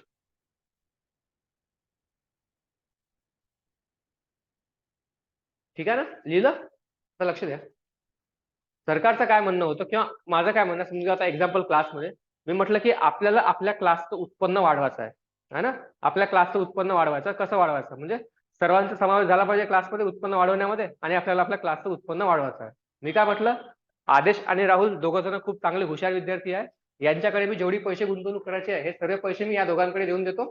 ठीक आहे. मग हे दोघं लोक जे पण ते पैसे गुंतवणूक करेल, कारण की दोघं जण हुशार आहे, या दोघांनी जेवढ्या पण एखाद्या कंपनीमध्ये पैसे गुंतवणूक केले असेल, ताजे जर का या दोघांनी मिळून एखादी कंपनी खोलली आहे, ठीक आहे, त्या कंपनीमधून फायदा मग सर्व क्लासला होईल. ह्या दोघांनी जी पण कंपनी खोलली असेल ते त्या कंपनीमध्ये बाकी पूर्ण क्लासच्या लोकांना रोजगार देतील. ताजे काय, म्हणजे माझा अप्रोच काय आहे, मी जे पण उत्पन्न आहे ते उत्पन्न दोघा तिघा लोकांमध्ये वाटल्यामुळे बाकी लोकांना पण त्याचा फायदा अप्रत्यक्षरित्या होणारच आहे. आज ना उद्या होईल पण होईल. हा काय झाला आपला टॉप टू बॉटम अप्रोच किंवा trickle down approach. Trickle down म्हणजे दोघा लोकांना दिलं आणि दोघा लोकांना का आपण उत्पन्न दिलं तर बाकीच्यांना पण त्याचा फायदा होईल. समजलं. आपण काय केलं, वरून खालपर्यंत गेलो. समजलं. ठीक आहे. सरकारनं पण हाच अप्रोच पहिले अडॉप्ट केला होता आपल्या देशामध्ये. सरकारने काय केलं होतं, पहिले जे पण मोठे मोठे उद्योगपती आहेत है ना, त्या उद्योगपत्यांना फंडिंग केली आणि त्यांना म्हटलं की तुम्ही तुमचे औद्योगिक क्षेत्र विकसित करा. साहजिक आहे, तुम्ही जर का औद्योगिक क्षेत्र विकसित केले तर तुमच्यामुळे बाकीच्या लोकांना पण रोजगार भेटेल आणि आपली अर्थव्यवस्था वाढून जाईल. याचा अर्थ झाला की सरकारनं अंबानी अडानीला पैसे देऊन द्या, अंबानी अडाणी जेवढे पैसे कंपनी खोलल त्याच्यापासून लोकांना फायदा होईल. समजलं. टॉप टू बॉटम अप्रोच, पहिला अप्रोच. भारतासारख्या अर्थव्यवस्थेमध्ये असा अप्रोच सक्सेस होऊ शकतो का? चान्सेस खूप कमी आहे. आपली लोकसंख्या खूप जास्त आहे आणि देशामध्ये तसंच होत आहे ना. जे पण लोक जास्तीत जास्त पैसेवाले आहे त्यांचं उत्पन्न वाढत चाललेलं आहे आणि त्यांच्या लोकांचं त्यांचं जे उत्पन्न आहे त्या उत्पन्नाचं समान वितरण लोकांमध्ये होत नाही आहे. नाही होत आहे ना. साहजिक आहे, देशामध्ये सध्या जे पण 70% म्हणजे 10% लोक आहे, 10 ते 15% लोक, ते 70 ते 80% लोक संपत्ती गोळा करून ठेवली त्या लोकांनी. साहजिक आहे ना. म्हणून हा अप्रोच भारतामध्ये लागू केला जाऊ शकत नाही. सरकारनं पहिल्या 2-3 पंचवार्षिक योजनामध्ये हाच अप्रोच लागू केला होता आहे ना. जड उद्योगधंदे विकसित करणं, जे प्रगत राज्य आहे त्या प्रगत राज्यांना फंडिंग करणं. ठीक आहे. पण त्याचा परिणाम आपल्याला अर्थव्यवस्थेवर दिसू शकला नाही. इंग्रजांना पण जेव्हा शिक्षणाला प्रमोट करायचं होतं माहित आहे, 1813चा जो हा होता, 1813चा कायदा शिक्षणासंबंधित आहे ना, त्याच्यामध्ये काय केलं सरकारनं, 1,00,000 रुपये पैसे आणले होते आणि ते 1,00,000 रुपये समाजातल्या मुख्य मुख्य लोकांना वाटून दिले. त्यांनी गृहीत धरलं की जर का आपण मुख्य मुख्य लोकांना सुशिक्षित केलं तर ते बाकी समाजाला सुशिक्षित करतील. पण हा अप्रोच इंग्रजांचा फेल झाला होता. वाटलाय ना. वुड्सचा खलिता वाचला असेल तुम्ही, वुड्स डिस्पॅच, इतिहासामध्ये शिकले ना. त्याच्यामध्ये काय होतं वुड्स डिस्पॅच मध्ये, 1,00,000 रुपये शिक्षणावर खर्च करायचे होते सरकारचे. वाचलाय का इतिहास? शिकलाय का इतिहासात? हाच आहे ना. त्याला शिक्षाल तुम्ही पुढं. 1813 मध्ये सरकारनं योजना आणली होती, ब्रिटिश सरकारनं, की भारतीय लोकांना सुशिक्षित करायचं आहे. ठीक आहे. मग कसं सुशिक्षित करायचं आहे, तर त्यासाठी त्यांना 1,00,000 रुपये खर्च केले त्या काळामध्ये. मग एवढी मोठी लोकसंख्येवर फक्त 1,00,000 रुपये खर्च करून होईल का? सुशिक्षित करणं नाही होणार. त्यांनी काय म्हटलं, मग पूर्णावर खर्च करण्याची गरज नाही आहे. जे पण मुख्य मुख्य लोक आहे ना, समाजाचे मुख्य मुख्य घटक जे आहे त्यांना शिक्षण द्या, तेच लोक मग बाकीच्या लोकांना शिक्षण देतील. त्याला म्हणतो आपण trickle down approach, top to bottom approach. ठीक आहे. क्लिअर आहे. पुढचा लिहा, वेलफेअर अप्रोच, कल्याणकारी पद्धती, वेलफेअर अप्रोच. ठीक आहे. कल्याणकारी म्हणजे सर्वांचं कल्याण झालं पाहिजे. जे पण गरीब लोकसंख्या आहे ना त्यांना काय केलं पाहिजे आपण, त्यासाठी कल्याणकारी योजना काढा, त्यांच्याकडे पैसे नाही त्यांना पैसे द्या, है ना.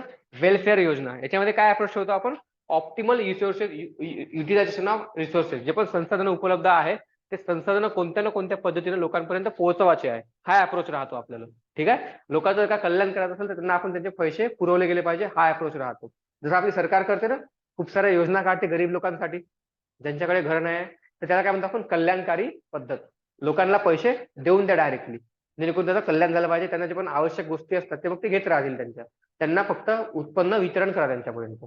ठीक आहे ना. हा झाला एक वेलफेअर अप्रोच. पुढचा आहे बॉटम अप अप्रोच. पहिला टॉप टू बॉटम, आता आहे बॉटम अप अप्रोच.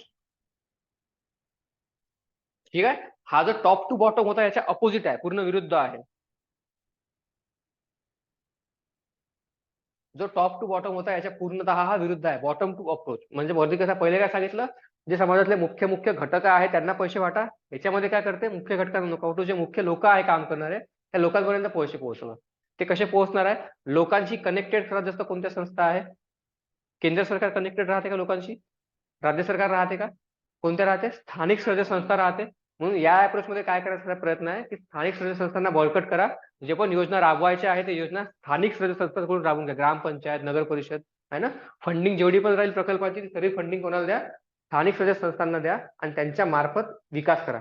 जर का जे मुख्य लोक आहेत ते विकसित झाले तर काय त्यांच्यामुळे विकासामुळे बाकी लोक पण विकसित होतील आणि देशामध्ये आर्थिक वाढ होईल.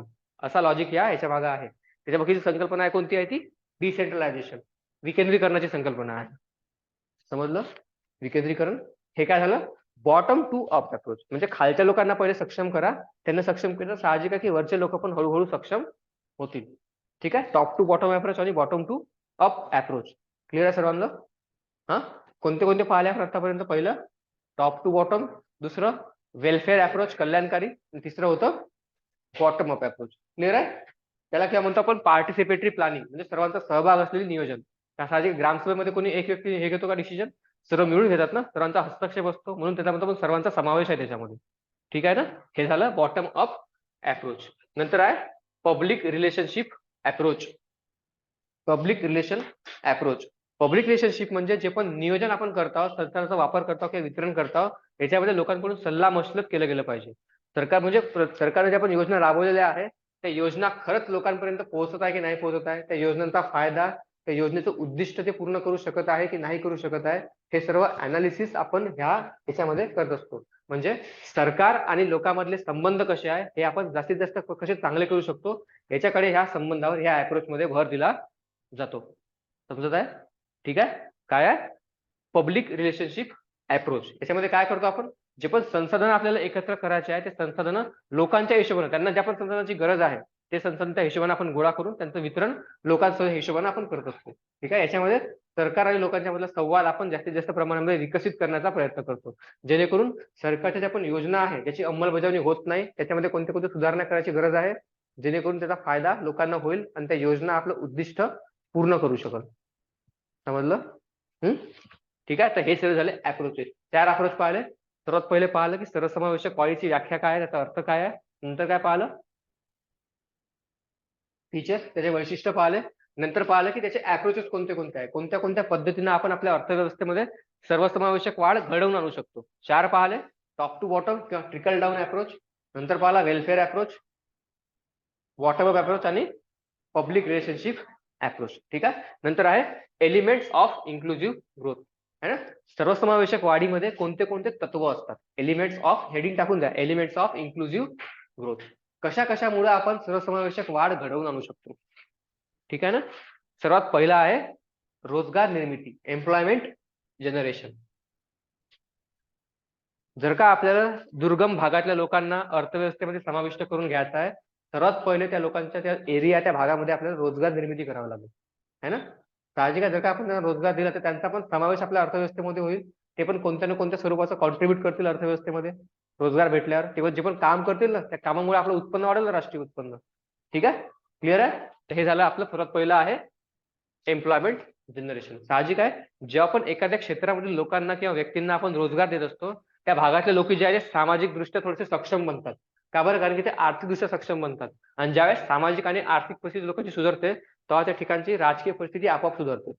ठीक आहे. मग सर्व गोष्ट एकमेकाशी संबंधित आहे, म्हणून आपण सरकारनं पहिली गोष्ट रोजगार निर्मिती केली पाहिजे. ठीक आहे. सर्वसमावेशक वाढीसाठी. दुसरं आहे पॉवर्टी एलिव्हेशन, दारिद्र्य कमी केलं गेलं पाहिजे. दारिद्र्याचे कारण कोणती कोणती आहे ते समजून घेऊन त्याला कसं संपवता येईल आणि त्याला इम्प्रूव्ह कसं केलं गेलं, म्हणजे जास्तीत जास्त लोकांचं दारिद्र्य निर्मूलन करणं, दारिद्र्य रेषेच्या वर त्यांना आणण्याकडे सरकारनं लक्ष केंद्रित केलं गेलं पाहिजे. क्लिअर आहे सर्वांना? ठीक आहे. पुढचं आहे स्किल डेव्हलपमेंट. रोजगार निर्मिती पण होत आहे, पण कोणत्या कोणत्या लोकांकडे कौशल्य नाही आहे, तर त्यांचं कौशल्य विकसित करा. काही काही खास खास घटक आहे आपल्या अर्थव्यवस्थेचे ज्यांचं कौशल्य विकसित नाही आहे, त्यांना योग्य ते कौशल्य प्रदान करून पण त्यांचा विकास करून घेतला जाऊ शकतो. नंतर आहे ऍग्रिकल्चर अँड इंडस्ट्रीयल डेव्हलपमेंट.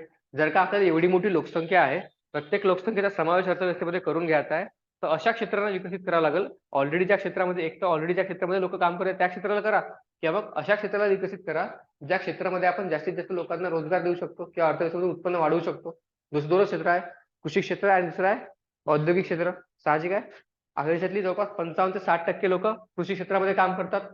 त्याला सक्षम करा, कृषी क्षेत्र चांगलं बनवा, जेणेकरून त्या लोकांचं उत्पन्न वाढलं पाहिजे. दुसरं क्षेत्र आहे औद्योगिक क्षेत्र.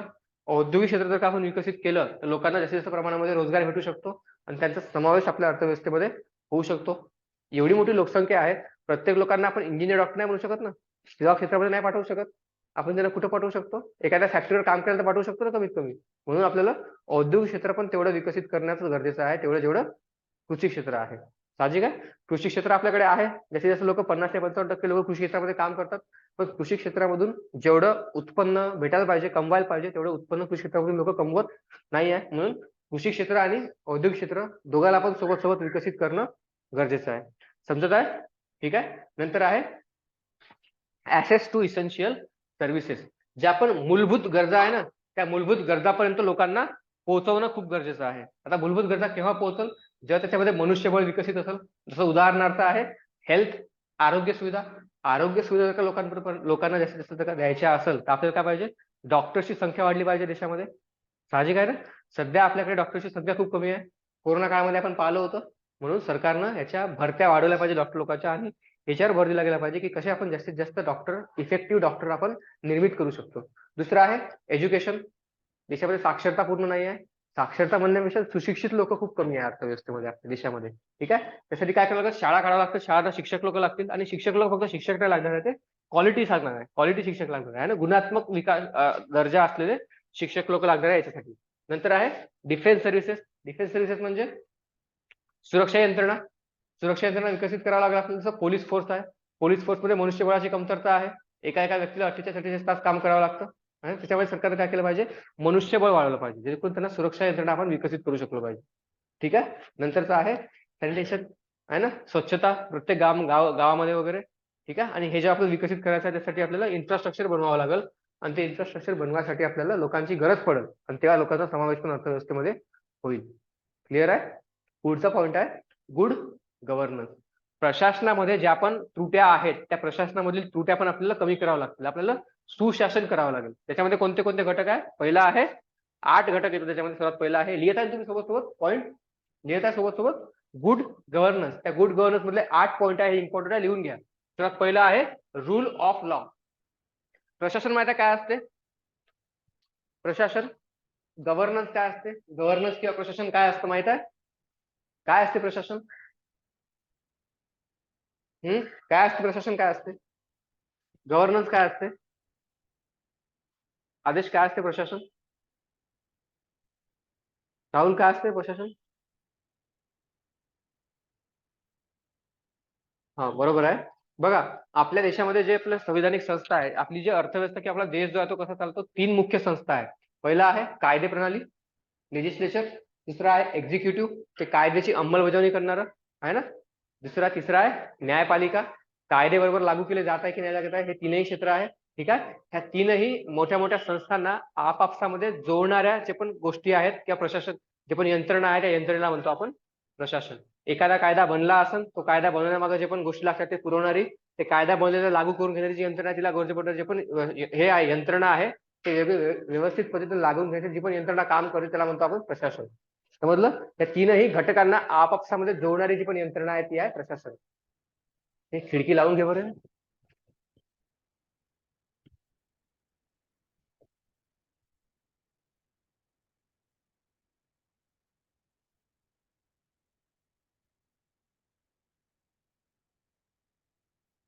समजलं. प्रशासन भारतामध्ये प्रशासनामध्ये खूप जास्त समस्या आहे. त्याच्यामुळे पण जो विकास त्या पद्धतीने व्हायला पाहिजे, सरकारच्या योजना त्या लोकांपर्यंत पोहोचत नाही. ठीक आहे ना. प्रशासन आपल्याला सर्वात पहिले सुधारायला पाहिजे, है ना. प्रशासनामध्ये मग कोणत्या कोणत्या गोष्टी येतात ज्याच्यामध्ये सुधारणा करण्याची गरज आहे ते आपण पाहत आहोत. सर्वात पहिली आहे रूल ऑफ लॉ. कायदा जो आहे तो कायदा सर्वांसाठी सारखा पाहिजे. ठीक आहे ना. कोणत्या कोणत्या भागामध्ये कायद्याचं बरोबर अंमलबजावणी केली जात नाही, तर ते पण समस्या दूर केल्या गेल्या पाहिजे. ठीक आहे. नंतर आहे ट्रान्सपरन्सी. ट्रान्सपरन्सी म्हणजे पारदर्शकता. सरकारने जेवढे पैसे लोकांसाठी आणलेले आहे, विविध योजना राबवलेल्या आहे, प्रत्येक योजनेमध्ये किती किती पैसे सरकार लोकांसाठी खर्च करणार आहे, आणि ते खर्च केलेले पैसे कुठे कुठे सरकारनं खर्च केले हे लोकांना माहित पाहिजे ना. लोकांना माहित पाहिजे की सरकारकडे किती टॅक्स कलेक्ट होत आहे, किती कर येत आहे, सरकार आलेला कर कोणत्या कोणत्या क्षेत्रावर किती किती खर्च करताय, कोणत्या कोणत्या मंत्रालय सरकारने किती किती पैसे खर्च केले. ठीक आहे. त्याच्यामधून सरकारनं कोणत्या कोणत्या योजना राबवल्या, त्या योजनेचा फायदा आपल्याला होत आहे की नाही होत आहे हे सर्व लोकांना माहित पाहिजे ना. म्हणून प्रशासनामध्ये नेहमी काय पाहिजे, पारदर्शकता पाहिजे. समजलं. क्लिअर आहे. ट्रान्सपरन्सी असणं हे खूप जास्त गरजेचं आहे. पुढचं आहे रिस्पॉन्सिव्हनेस. रिस्पॉन्सिव्हनेस म्हणजे सरकारने एखादी योजना राबवलेली आहे, ती योजना एखाद्या गावासाठी राबवली. जसं एक उदाहरणार्थ इथून नागपूर जवळ एखादं गाव, कोणतं गाव आहे समजून सांगा, बुट्टीबोरी आहे ना. सरकार काय करायचं आहे, ह्या नागपूर पासून बुट्टीबोरी पर्यंत रोड विकसित करायचा आहे. ठीक आहे. सरकारनं टार्गेट ठेवलं होतं की येणाऱ्या 3 वर्षामध्ये तो रोड बनला पाहिजे. 3 ते 5 वर्ष झाले, 6 वर्ष झाले तर तो रोड बनलेला नाही आहे. त्या बुट्टीवरच्या लोकांना कंप्लेंट्स केल्या प्रशासनाकडे, पण त्या कंप्लेंट्सकडे कोणाचंही लक्ष नाही आहे. म्हणजे त्यांनी ज्या पण कंप्लेंट केल्या आहे त्याला सरकारने रिस्पॉन्ड करायला पाहिजे. रिस्पॉन्स म्हणून सरकारची जबाबदारी पाहिजे, रिस्पॉन्सिव्हनेस पाहिजे. जे पण सरकारनं उपक्रम हातामध्ये घेतलेले आहे ते उपक्रम जर का चांगल्या व्यवस्थित वेळेमध्ये, नियोजित वेळेमध्ये राबवले गेले नाही, त्यासाठी सरकार जबाबदार राहिली पाहिजे. प्रशासन हे जबाबदार राहायला पाहिजे. काय, रिस्पॉन्सिव्हनेस. क्लिअर आहे का.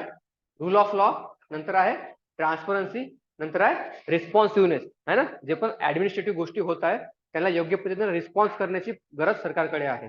ठीक आहे. नंतर आहे कन्सेन्सस ओरिएंटेड. सरकारचे जेवढे पण धोरणं असतात त्या धोरणामार्फत लोकांमध्ये कन्सेन्सस असलं पाहिजे. कन्सेन्सस म्हणजे जे पण धोरणं असतात ते अल्टिमेटली कोणासाठी, लोकांसाठी आहे ना. म्हणजे जे पण धोरणं आहे त्यासाठी लोकांमध्ये मतभेद नसले पाहिजे. सरकारने जे पण प्रयत्न केले आहे त्यासाठी सरकारनं लोकांना चांगल्या पद्धतीने त्याला ऍक्सेप्ट करून विकसित करण्याचे प्रयत्न केले गेले पाहिजे. समजत आहे. ठीक आहे ना. त्याला म्हणतो आपण कन्सेन्सस ओरिएंटेड. म्हणजे सरकारचे जेवढे पण धोरणं आहे त्या धोरणांवर लोकांचे मतभेद नसून त्यांची एकत्रीकरण केलं पाहिजे. सर्वांचे कन्सेन्सस असलं पाहिजे, एकमत असलं पाहिजे. समजलं. हे आहे. नंतर आहे इक्विटी अँड इन्क्लुझिव्हनेस. इक्विटी म्हणजे काय असं सांगितलं होतं मागं मी, ज्याला जेवढी गरज आहे तेवढं द्या. एखाद्याची उंची खूप जास्त आहे तर त्याला काय पाहिजे, कमी द्यावं लागेल. एखाद्याची उंची मध्यम आहे तर त्याला जेवढं लागेल तेवढं, किंवा एखाद्याची उंची खूप कमी आहे त्याच्याकडलं घेऊन पूर्णतः याला देऊन द्या. समजलं? म्हणजे इक्विटी म्हणजे ज्याला जेवढी गरज आहे तेवढं त्याला भेटलं गेलं पाहिजे. ठीक आहे ना? ज्याला काहीच गरज नाही, काही पण द्यायची गरज नाही आहे, कारण की ते ऑलरेडी विकसित आहे तो. समजत आहे? आणि दुसरा आहे इन्क्लुझिव्हनेस. इन्क्लुझिव्ह म्हणजे सरकारचे जेवढे पण उपक्रम असतात किंवा योजना असतात त्याचा फायदा प्रत्येक गरजू व्यक्तीला सारखा झाला पाहिजे. ठीक आहे ना? असं नाही की सरकारच्या लोकांच्या जवळचे लोक, गरजू लोक त्यांना भेटला, बाकीच्यांना नाही भेटला, असं झालं नाही पाहिजे. सर्वांना तो सारखा भेटला पाहिजे. जेवढे पण गरजू आहेत त्यांना त्यांच्या गरजेनुसार भेटला पाहिजे. एक तर सर्वांना भेटला पाहिजे आणि त्याच्या गरजेनुसार भेटला पाहिजे. ठीक आहे? इक्विटी अँड इन्क्लुझिव्हनेस क्लिअर आहे ना? ठीक आहे. पुढचा आहे इफेक्टिव्हनेस. इफेक्टिव्हनेस म्हणजे सरकारने जेवढे पण धोरणं आणले त्याचा इफेक्ट किती आहे, त्याचा इफेक्ट म्हणजे त्याचा परिणाम किती आहे. सरकारचं उद्दिष्ट होतं की आपली अर्थव्यवस्था किंवा नागपूरचं उत्पन्न एवढं एवढं वाढवायचं आहे, आणि ते उत्पन्न तर वाढलं, 1 वर्षामध्ये वाढलं, पण ते उत्पन्न टिकून आहे का, 2 वर्ष 3 वर्षापर्यंत उत्पन्न तेवढं वाढताय का नाही वाढताय हे आपल्याला पाहावं लागेल. आहे ना? म्हणजे इफेक्टिव्हनेस किती आहे सरकार धोरणाचा. पॉलिसी आणली पण ती पॉलिसीचा परिणाम जो आहे तो परिणाम किती काळापर्यंत होत असतो लोकसंख्येवर. समजत आहे? ठीक आहे. नंतर आहे एफिशियन्सी. एफिशियन्सी म्हणजे कार्यक्षमता. एफिशियन्सी म्हणजे कार्यक्षमता. एखादी गोष्ट आज पूर्ण करायची आहे, तुम्ही आज नाही केली, 5 दिवसानं केली, म्हणजे तुमची कार्यक्षमता 0 आहे. ज्या टाइम मध्ये जे काम व्हायला पाहिजे होतं त्या टाइम मध्ये ते काम पूर्ण व्हायला पाहिजे, त्याला म्हणतो आपण एफिशियन्सी. कार्यक्षमता असली पाहिजे सरकार. ठीक आहे. नंतर आहे अकाउंटेबिलिटी. जबाबदार असली पाहिजे. है ना? जे पण काम तुम्ही करता त्यासाठी तुमची जबाबदारी राहते, कारण की लोक तुम्हाला त्या गोष्टीसाठी तिथे नियुक्त केले जाते. ठीक आहे ना? हे झालं. तर सरकारी प्रशासन सुनिश्चित करण्यासाठी आपल्याला हे सर्व गोष्टी सुनिश्चित करणं हे खूप जास्त गरजेचं आहे. लिहिलं सर्वांनी? क्लिअर आहे? नंतर पुढचा घटक आहे वुमेन एम्पॉवरमेंट. महिलांचं सक्षमीकरण करणं हे खूप जास्त गरजेचं आहे. साहजिक आहे. जर का आपल्या सर्व घटकांना समावेश करून घ्यायचा आहे तर महिलांचा पण समावेश करून घेतला पाहिजे, कारण की महिलाच एक असा स्रोत आहे जो समाजातल्या प्रत्येक घटकांशी जोडला गेलेला आहे. है ना? प्रत्येक घटकामध्ये महिला असतात, म्हणून महिलांचं सक्षमीकरण करून घेणं हे पण गरजेचं आहे. तर शेवटचा पॉईंट आहे equal opportunity. Equality of opportunity म्हणजे जे पण संधी असतात ना, उत्पन्नाच्या म्हणा किंवा रोजगाराच्या म्हणा, त्या संधी प्रत्येक घटकासाठी सारख्या उपलब्ध असल्या पाहिजे. ठीक आहे ना? जसं पहाडी एरियातले लोक आहेत त्यांना पण रोजगार पाहिजे, पण त्यासाठी रोजगाराच्या संधीच नाही आहे, ऑपॉर्च्युनिटीज नाही आहे, असं नाही पाहिजे. प्रत्येकासाठी रोजगाराच्या समान संधी उपलब्ध असल्या पाहिजे. क्लिअर आहे? Equality of opportunity. समजलं? ठीक आहे. पुढचं आहे नंतर नीड ऑफ इन्क्लुझिव्ह ग्रोथ. बरं, हे सर्वसमावेशक वाढ करण्याची गरज का बरं आहे? एवढा मोठा आपला देश आहे ना? देशामधले एवढे सारे घटक आहे आपल्या. साहजिक आहे, जर का आपण प्रत्येक घटकाला आपल्या अर्थव्यवस्थेत समाविष्ट करून घेतलं त्याचा फायदा त्या लोकांना पण होईल आणि आपल्या अर्थव्यवस्थेला पण होईल. म्हणून आपल्याला सर्वसमावेशक वाढ करून घ्यायची गरज आहे. ठीक आहे. सर्वात पहिली आहे की लिहून घ्या, need of the inclusive growth in India. का बरं गरज आहे? कारण की सर्वात मोठी पहिली गोष्ट आहे की आपली लोकसंख्या खूप मोठी आहे. Due to vast population. एवढी मोठी लोकसंख्या आहे आपली, प्रत्येक लोकसंख्येला रोजगार द्या किंवा मग उत्पन्न द्या किंवा त्यांना जे पण गोष्टी द्यायच्या असेल तर आपल्याला पहिले तेवढं उत्पन्न निर्मित करावं लागेल, तर त्यांना वितरित करू शकतो. म्हणजे लोकसंख्या जास्त असल्यामुळे पण आपल्याला त्यांचा इन्क्लुझिव्ह ग्रोथ करून घेणं हे गरजेचं आहे. ठीक आहे. नंतर आहे दुसरा point, overall improvement in the lifestyle. एवढ्यामुळे प्रत्येक लोकांचे पण जर का राहणीमान आहे, जीवनावश्यक गोष्टी ज्या आहेत त्यांना भेटायच्या असेल तर त्यांना पहिले वाढीमध्ये सहभागी करून घ्यावं लागेल. म्हणजे लोकांचं जर का overall improvement in the life मध्ये करायची आहे तर त्यांना सर्वसमावेशक वाढ करून घेणं हे गरजेचं आहे. नंतर आहे जे पण रँकिंग आहे ना विकसित देशांची, विकसनशील देशाची, त्या रँकिंग मध्ये चांगली, त्या त्या इंडेक्स मध्ये आपली रँकिंग चांगली आली पाहिजे, सुधारली पाहिजे. यासाठी पण आपल्याला सर्वांची वाढ करून घेणं हे गरजेचं आहे. ठीक आहे ना? Inclusive growth. जसं HDI आहे, ह्युमन डेव्हलपमेंट इंडेक्स, त्याच्यामध्ये 190 देशापैकी आपली रँक आहे 131वी. तर हे पण कमी आहे, आपली रँक खूप मागावं आपण, तर आपण त्याच्यामध्ये वाढू करणार कधी, जेव्हा आपली सर्व लोकसंख्या चांगली कामामध्ये राहील त्यावेळेस आपण त्याच्यामध्ये चांगली रँकिंग घेऊ शकतो. नंतर आहे हेच आहे, भारतामध्ये असमानता खूप जास्त आहे ना, उत्पन्नामध्ये म्हणा किंवा राजकीय क्षेत्रामध्ये म्हणा, सामाजिक क्षेत्रामध्ये म्हणा, प्रत्येकाचा समान सारखा विकास झालेला नाही आहे. प्रत्येकाचा सारखा विकास करून घ्यायसाठी पण आपल्याला सर्वांची वाढ सारखी करून घेणं हे गरजेचं आहे. ठीक आहे ना? ते असमानता कमी करण्यासाठी. समजत आहे? ठीक आहे. नंतर आहे देशातली 70% लोकसंख्या, 70% गरीब लोकसंख्या ही ग्रामीण भागामध्ये असते. म्हणून ग्रामीण भागाला पण विकसित करून घेणं हे खूप जास्त गरजेचं आहे इन्क्लुझिव्ह ग्रोथसाठी. पण ग्रामीण भागाचा विकास कधी होईल, जेव्हा आपण त्या पायाभूत सोयीसुद्धा विकसित करू. ठीक आहे ना, तेव्हापासून त्याच्यामधून पण आपण सर्वसमावेशक वाढ करून घेऊ शकतो.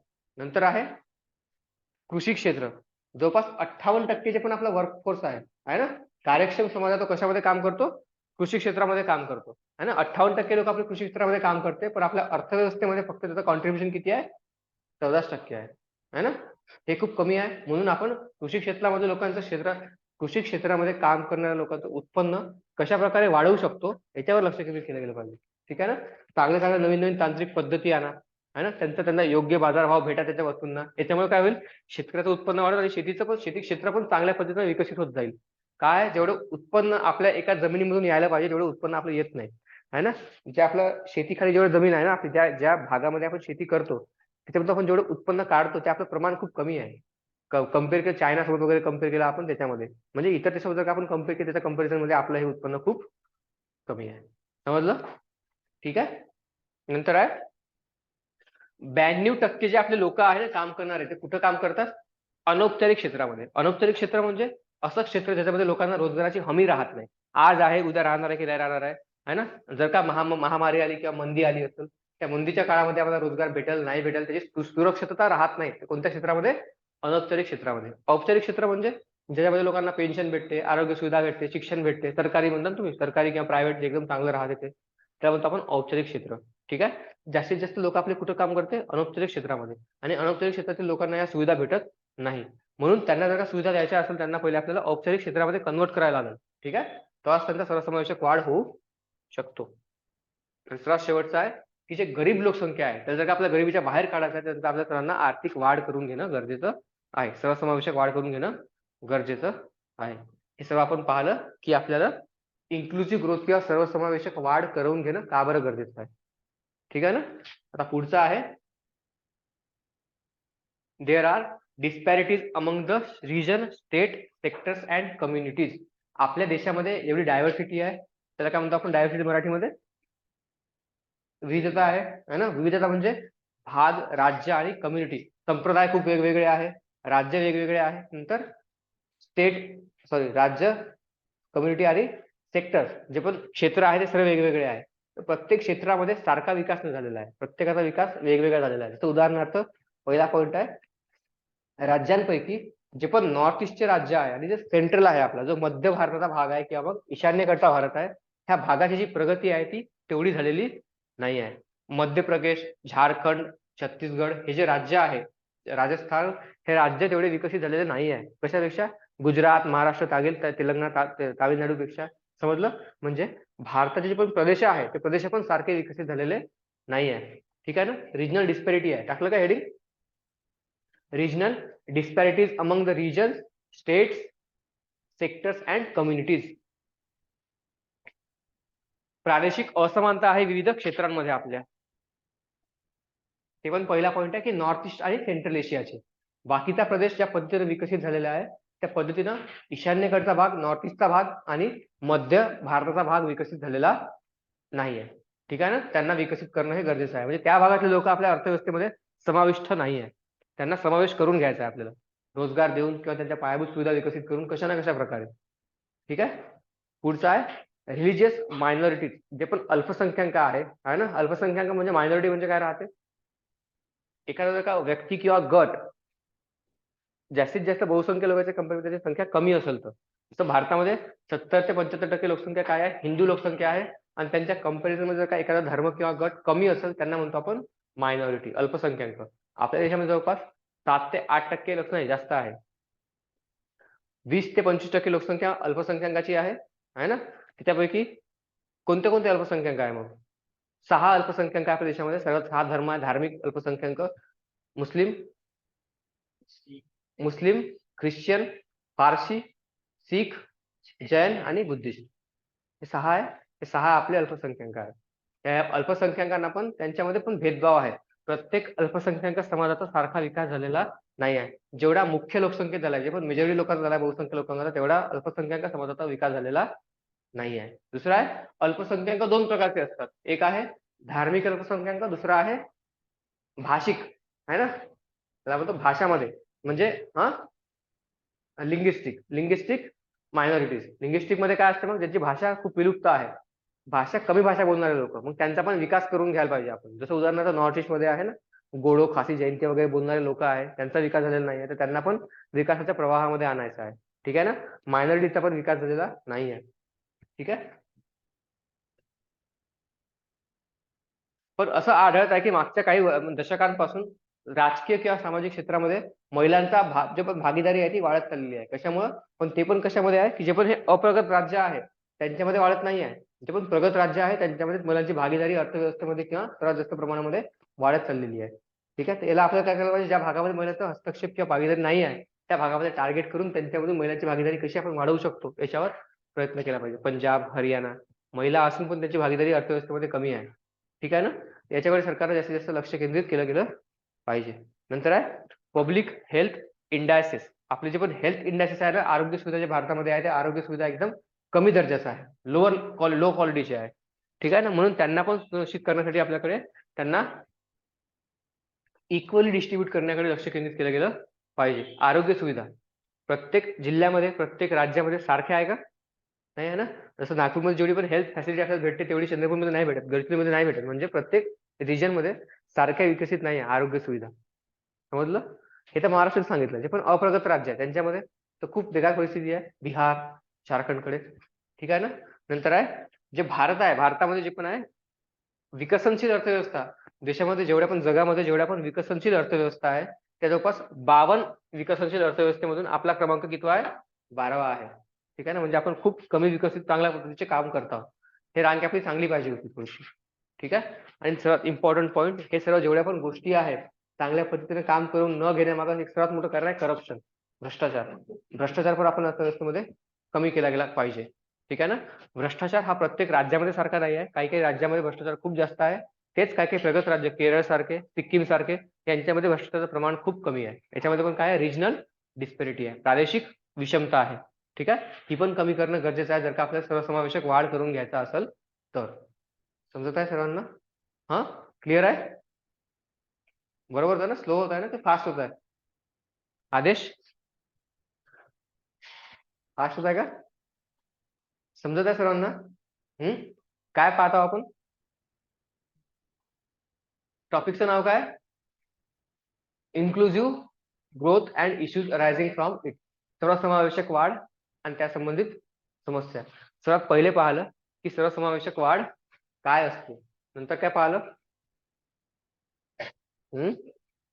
फीचर्स पाहिले आहे ना, वैशिष्ट्य कोणते कोणते असतात त्याचे, सर्वसमावेशक वाढीचे वैशिष्ट्य कोणते कोणते असतात. नंतर काय पाहिलं? अप्रोचेस. सर्वसमावेशक वाढ जर का आपल्या अर्थव्यवस्थेमध्ये करून घ्यायची आहे आपण कोणत्या कोणत्या पद्धतीने करून घेऊ शकतो. 4 पाहिले अप्रोचेस. नंतर पाहिलं एलिमेंट्स कोणते कोणते आहे, जर का करून घ्यायचे तर कोणते कोणते घटक असले पाहिजे, त्या घटकावरून आपण ते सर्वसमावेशक वाढ करून घेऊ शकतो. एलिमेंट्स पाहिले. नंतर नीड, गरज का बरं आहे, गरिबी खूप जास्त आहे, लोकसंख्या खूप जास्त आहे, कृषी क्षेत्र, औद्योगिक क्षेत्र विकसित करायचे आहे, वेगवेगळे पाहिले आपण गरजा. नंतर आता पाहतो डिस्पॅरिटीज इन द रिजन, कम्युनिटीज आणि राज्यामध्ये. विविध राज्यामध्ये वाढ करून घेण्यामध्ये विषमता आहे, प्रत्येकामध्ये सारखं तत्व नाही आहे. नंतर रिजनमध्ये जसं आता महाराष्ट्राचे खूप रिजन आहे, किती आहे? 4 रिजन आहे, विदर्भ, मराठवाडा, कोकण आणि पश्चिम महाराष्ट्र आहे ना. हा, खानदेश वगैरे. तर हे प्रत्येक रिजन जो आहे तो सारखा विकसित नाही आहे. विदर्भ खूप जास्त विकसित आहे, खानदेश कमी विकसित आहे ना. पश्चिम महाराष्ट्र आणखी कमी विकसित आहे ना. प्रत्येक रिजन हा सारखा विकसित नाही आहे. तसं देशामध्ये पण प्रत्येक जो रिजन आहे ना, प्रदेश आहे, तो प्रदेश सारखा विकसित नाही आहे. तसंच दुसरं पण कम्युनिटी, प्रत्येक जमातीमध्ये पण विषमता खूप जास्त आहे. कोणती कोणती जमाती खूप जास्त विकसित आहे, कोणती कोणती बिलकुलच अलुप्त आहे किंवा विकसित नाही आहे. ठीक आहे. सर आपण पाहिलं की प्रादेशिक विषमता. ठीक आहे. दुसरा पुढचा पॉईंट आहे की चाइल्ड लेबर. चाइल्ड लेबर म्हणजे बालमजूर. बालमजुरांची संख्या विविध राज्यामध्ये खूप जास्त आढळते, खास करून नॉर्थ ईस्टचे किंवा कलकत्तामध्ये, हे सॉरी पश्चिम बंगालमध्ये, त्या भागामध्ये बालमजुरांची संख्या, किंवा जे पण मोठे मोठे शहर असतात, दिल्ली, मुंबई, ह्या मोठ्या मोठ्या शहरामध्ये बालमजुरांची संख्या खूप जास्त प्रमाणामध्ये आपल्याला आढळत असते. ठीक आहे. हे पण एक आहे. नंतर पुढचा पॉईंट आहे की लिटरसी लेवल. साक्षरता दर खूप कमी आहे आपल्या भारतामध्ये. ठीक आहे ना. साक्षरता दर कमी आहे म्हणजे जसं म्हणतात की 70 ते 71% झाला आहे, पण ज्या भागामध्ये व्हायला पाहिजे होतं त्या भागामधला साक्षरता दर अजून पण खूप कमी आहे. ठीक आहे ना. हे एक समस्या आहे. नंतर आहे गरिबी, हे तर प्रत्येक ठिकाणीच लागू होते. ठीक आहे ना. पुढचं आहे इम्पॉर्टन्स ऑफ इन्क्लुझिव्ह ग्रोथ. सर्वसमावेशक वाढीचं महत्व काय आहे. ठीक आहे ना. 5 मिनिटं थांबतो. जे पण आतापर्यंत शिकवलं आहे त्याला वाचून घ्या, एक वेळा रीड करून घ्या, ओव्हरलुक करून घ्या.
झालं, वाचलं, समजत आहे ना? ठीक आहे. पुढचा आहे इम्पॉर्टन्स, महत्व काय आहे आपल्याला. हे जे सर्वसमावेशक वाढ आपण म्हणतो आहोत, याचं महत्व का बरं आहे, का बरं आपल्या सर्वांचा सोबत सोबत विकास करून घेणं गरजेचं आहे. सर्वात पहिलं आहे की equity fairness on the ethical consideration, म्हणजे नैतिकता वाटली पाहिजे. एवढे मोठे संसाधन आपल्या देशामध्ये आहे, पण काही लोक खूप जास्त अमीर आहेत, काही लोक खूप जास्त गरीब आहे, ते आपल्याला अनैतिक वाटतं. सर्वांचं या नैसर्गिक संसाधनात सारखा हक्क आहे आणि सर्वांना ते सारखं भेटलं पाहिजे. नैतिक अधिकारानुसार हे चुकीचं वाटतं. म्हणून पण आपल्याला देशामध्ये सर्वसमावेशक वाढ करून घेणं हे खूप जास्त गरजेचं आहे. कारण की नैतिक विभाजन वाटलं नाही पाहिजे, इक्विटी आणि फेअरनेस वाटली पाहिजे. जे पण लोक विकसित आहे किंवा अविकसित आहे, प्रत्येकामध्ये भेदभाव नाही केला गेला पाहिजे. सरकारना सारख्या सुविधा भेटल्या पाहिजे अनैतिकता टाळण्यासाठी, एथिकल कन्सिडरेशन साठी. दुसरं आहे जे पण इकॉनॉमिक आणि अदर शॉक. आपल्या अर्थव्यवस्थेला आता महामारी होती कोरोनामुळे काय झालं, त्याचा परिणाम आपल्या अर्थव्यवस्थेवर खूप गंभीर परिणाम झाले होते. का बरं? कारण की प्रत्येक लोकांकडे उपजीविकेची सक्षम साधनं नव्हती. ते जर का लोकांकडे खूप पैसे साठवून सेव्हिंग खूप चांगली असती, उपजीविकेची चांगली साधने असती, चांगले रोजगार असते, तर हे जे लॉकडाऊन वगैरे आहे त्याचा एवढा मोठा परिणाम आपल्या अर्थव्यवस्थेवर पडला नसता. साहजिक आहे, जर का आपली अर्थव्यवस्थेमधील प्रत्येक घटक हा सक्षम असला, प्रत्येकाचा समावेश अर्थव्यवस्थेमध्ये असला, तर ज्यावेळेस असे शॉक्स लागतात अर्थव्यवस्थेला, त्या शॉक्सचा परिणाम आपल्या अर्थव्यवस्थेवर किंवा त्या लोकांवर जास्त पडत नाही. कारण की ते पहिल्यापासून तयार असतात, त्यासाठी त्याची सेव्हिंग असते, है ना, सर्व गोष्टी त्यांना उपलब्ध असतात. त्याच्यामुळे आपल्याला हे जे शॉक्स आहेत ते ऍब्सॉर्ब करण्यासाठी आपल्याला अर्थव्यवस्थेला तयार करावे लागते. म्हणजे पुढचं आहे की जे सध्या इनइक्वॅलिटी आहे, जे उत्पन्नामध्ये असमानता आहे, ती असमानता त्या पद्धतीनं वाढत चाललेली आहे. जर का तशीच वाढत चालली तर जे आपलं सामाजिक ऐक्य आहे, ते सामाजिक ऐक्य पण भंग होऊ शकतं. ठीक आहे ना? प्रत्येकाला कसं आहे, उत्पन्न आता खूप जास्त आहे, काही काही लोकांकडे खूप जास्त आहे, काही लोकांकडे खूप कमी आहे उत्पन्न. हे जर का असंच चालत तर असा एक वेळ येईल ज्यामध्ये उत्पन्न पूर्णतः संग्रहित होऊन काही लोकांकडे चाललं जाईल, आणि त्यावेळेस आपल्या समाजामध्ये अनरेस्ट म्हणजे सामाजिक आपल्यामध्ये द्वेष निर्माण होऊ शकतो. एक सोसायटीसाठी किंवा एका राज्यासाठी हे लॉंग टर्म साठी, दीर्घकाळासाठी चांगली गोष्ट नाही आहे. ठीक आहे. म्हणून संपत्तीचं समान वितरण करणं हे तेवढं गरजेचं आहे. ठीक आहे. नंतर आहे महिलांमध्ये जे पण काही काही घटक आहे, जसं प्रॉस्टिट्यूशन आहे, चाइल्ड मॅरेज आहे ना, हे जे प्रमाण जास्तीच्या प्रमाणामध्ये वाढत चाललेलं आहे, त्यांच्यासोबत पण अन्याय नको व्हायला म्हणून त्यांना पण सारखं ट्रीट करणं हे गरजेचं आहे. महत्व खूप जास्त आहे. त्यांचा पण मुख्य धारेमध्ये आणून त्यांच्याकडून जे मुख्य लोक करत आहेत ते पण त्यांच्याकडून करून घेणं हे तेवढंच गरजेचं आहे. व्यवसाय म्हणा किंवा इतर गोष्टी म्हणा, शिक्षण म्हणा, प्रत्येक गोष्टीमध्ये. ठीक आहे. नंतर आहे, जर का आपण सर्वांचा समावेश करून घेतला नाही तर जेवढं आपल्याकडे मनुष्यबळ सध्या आहे ते मनुष्यबळ वाया जाईल.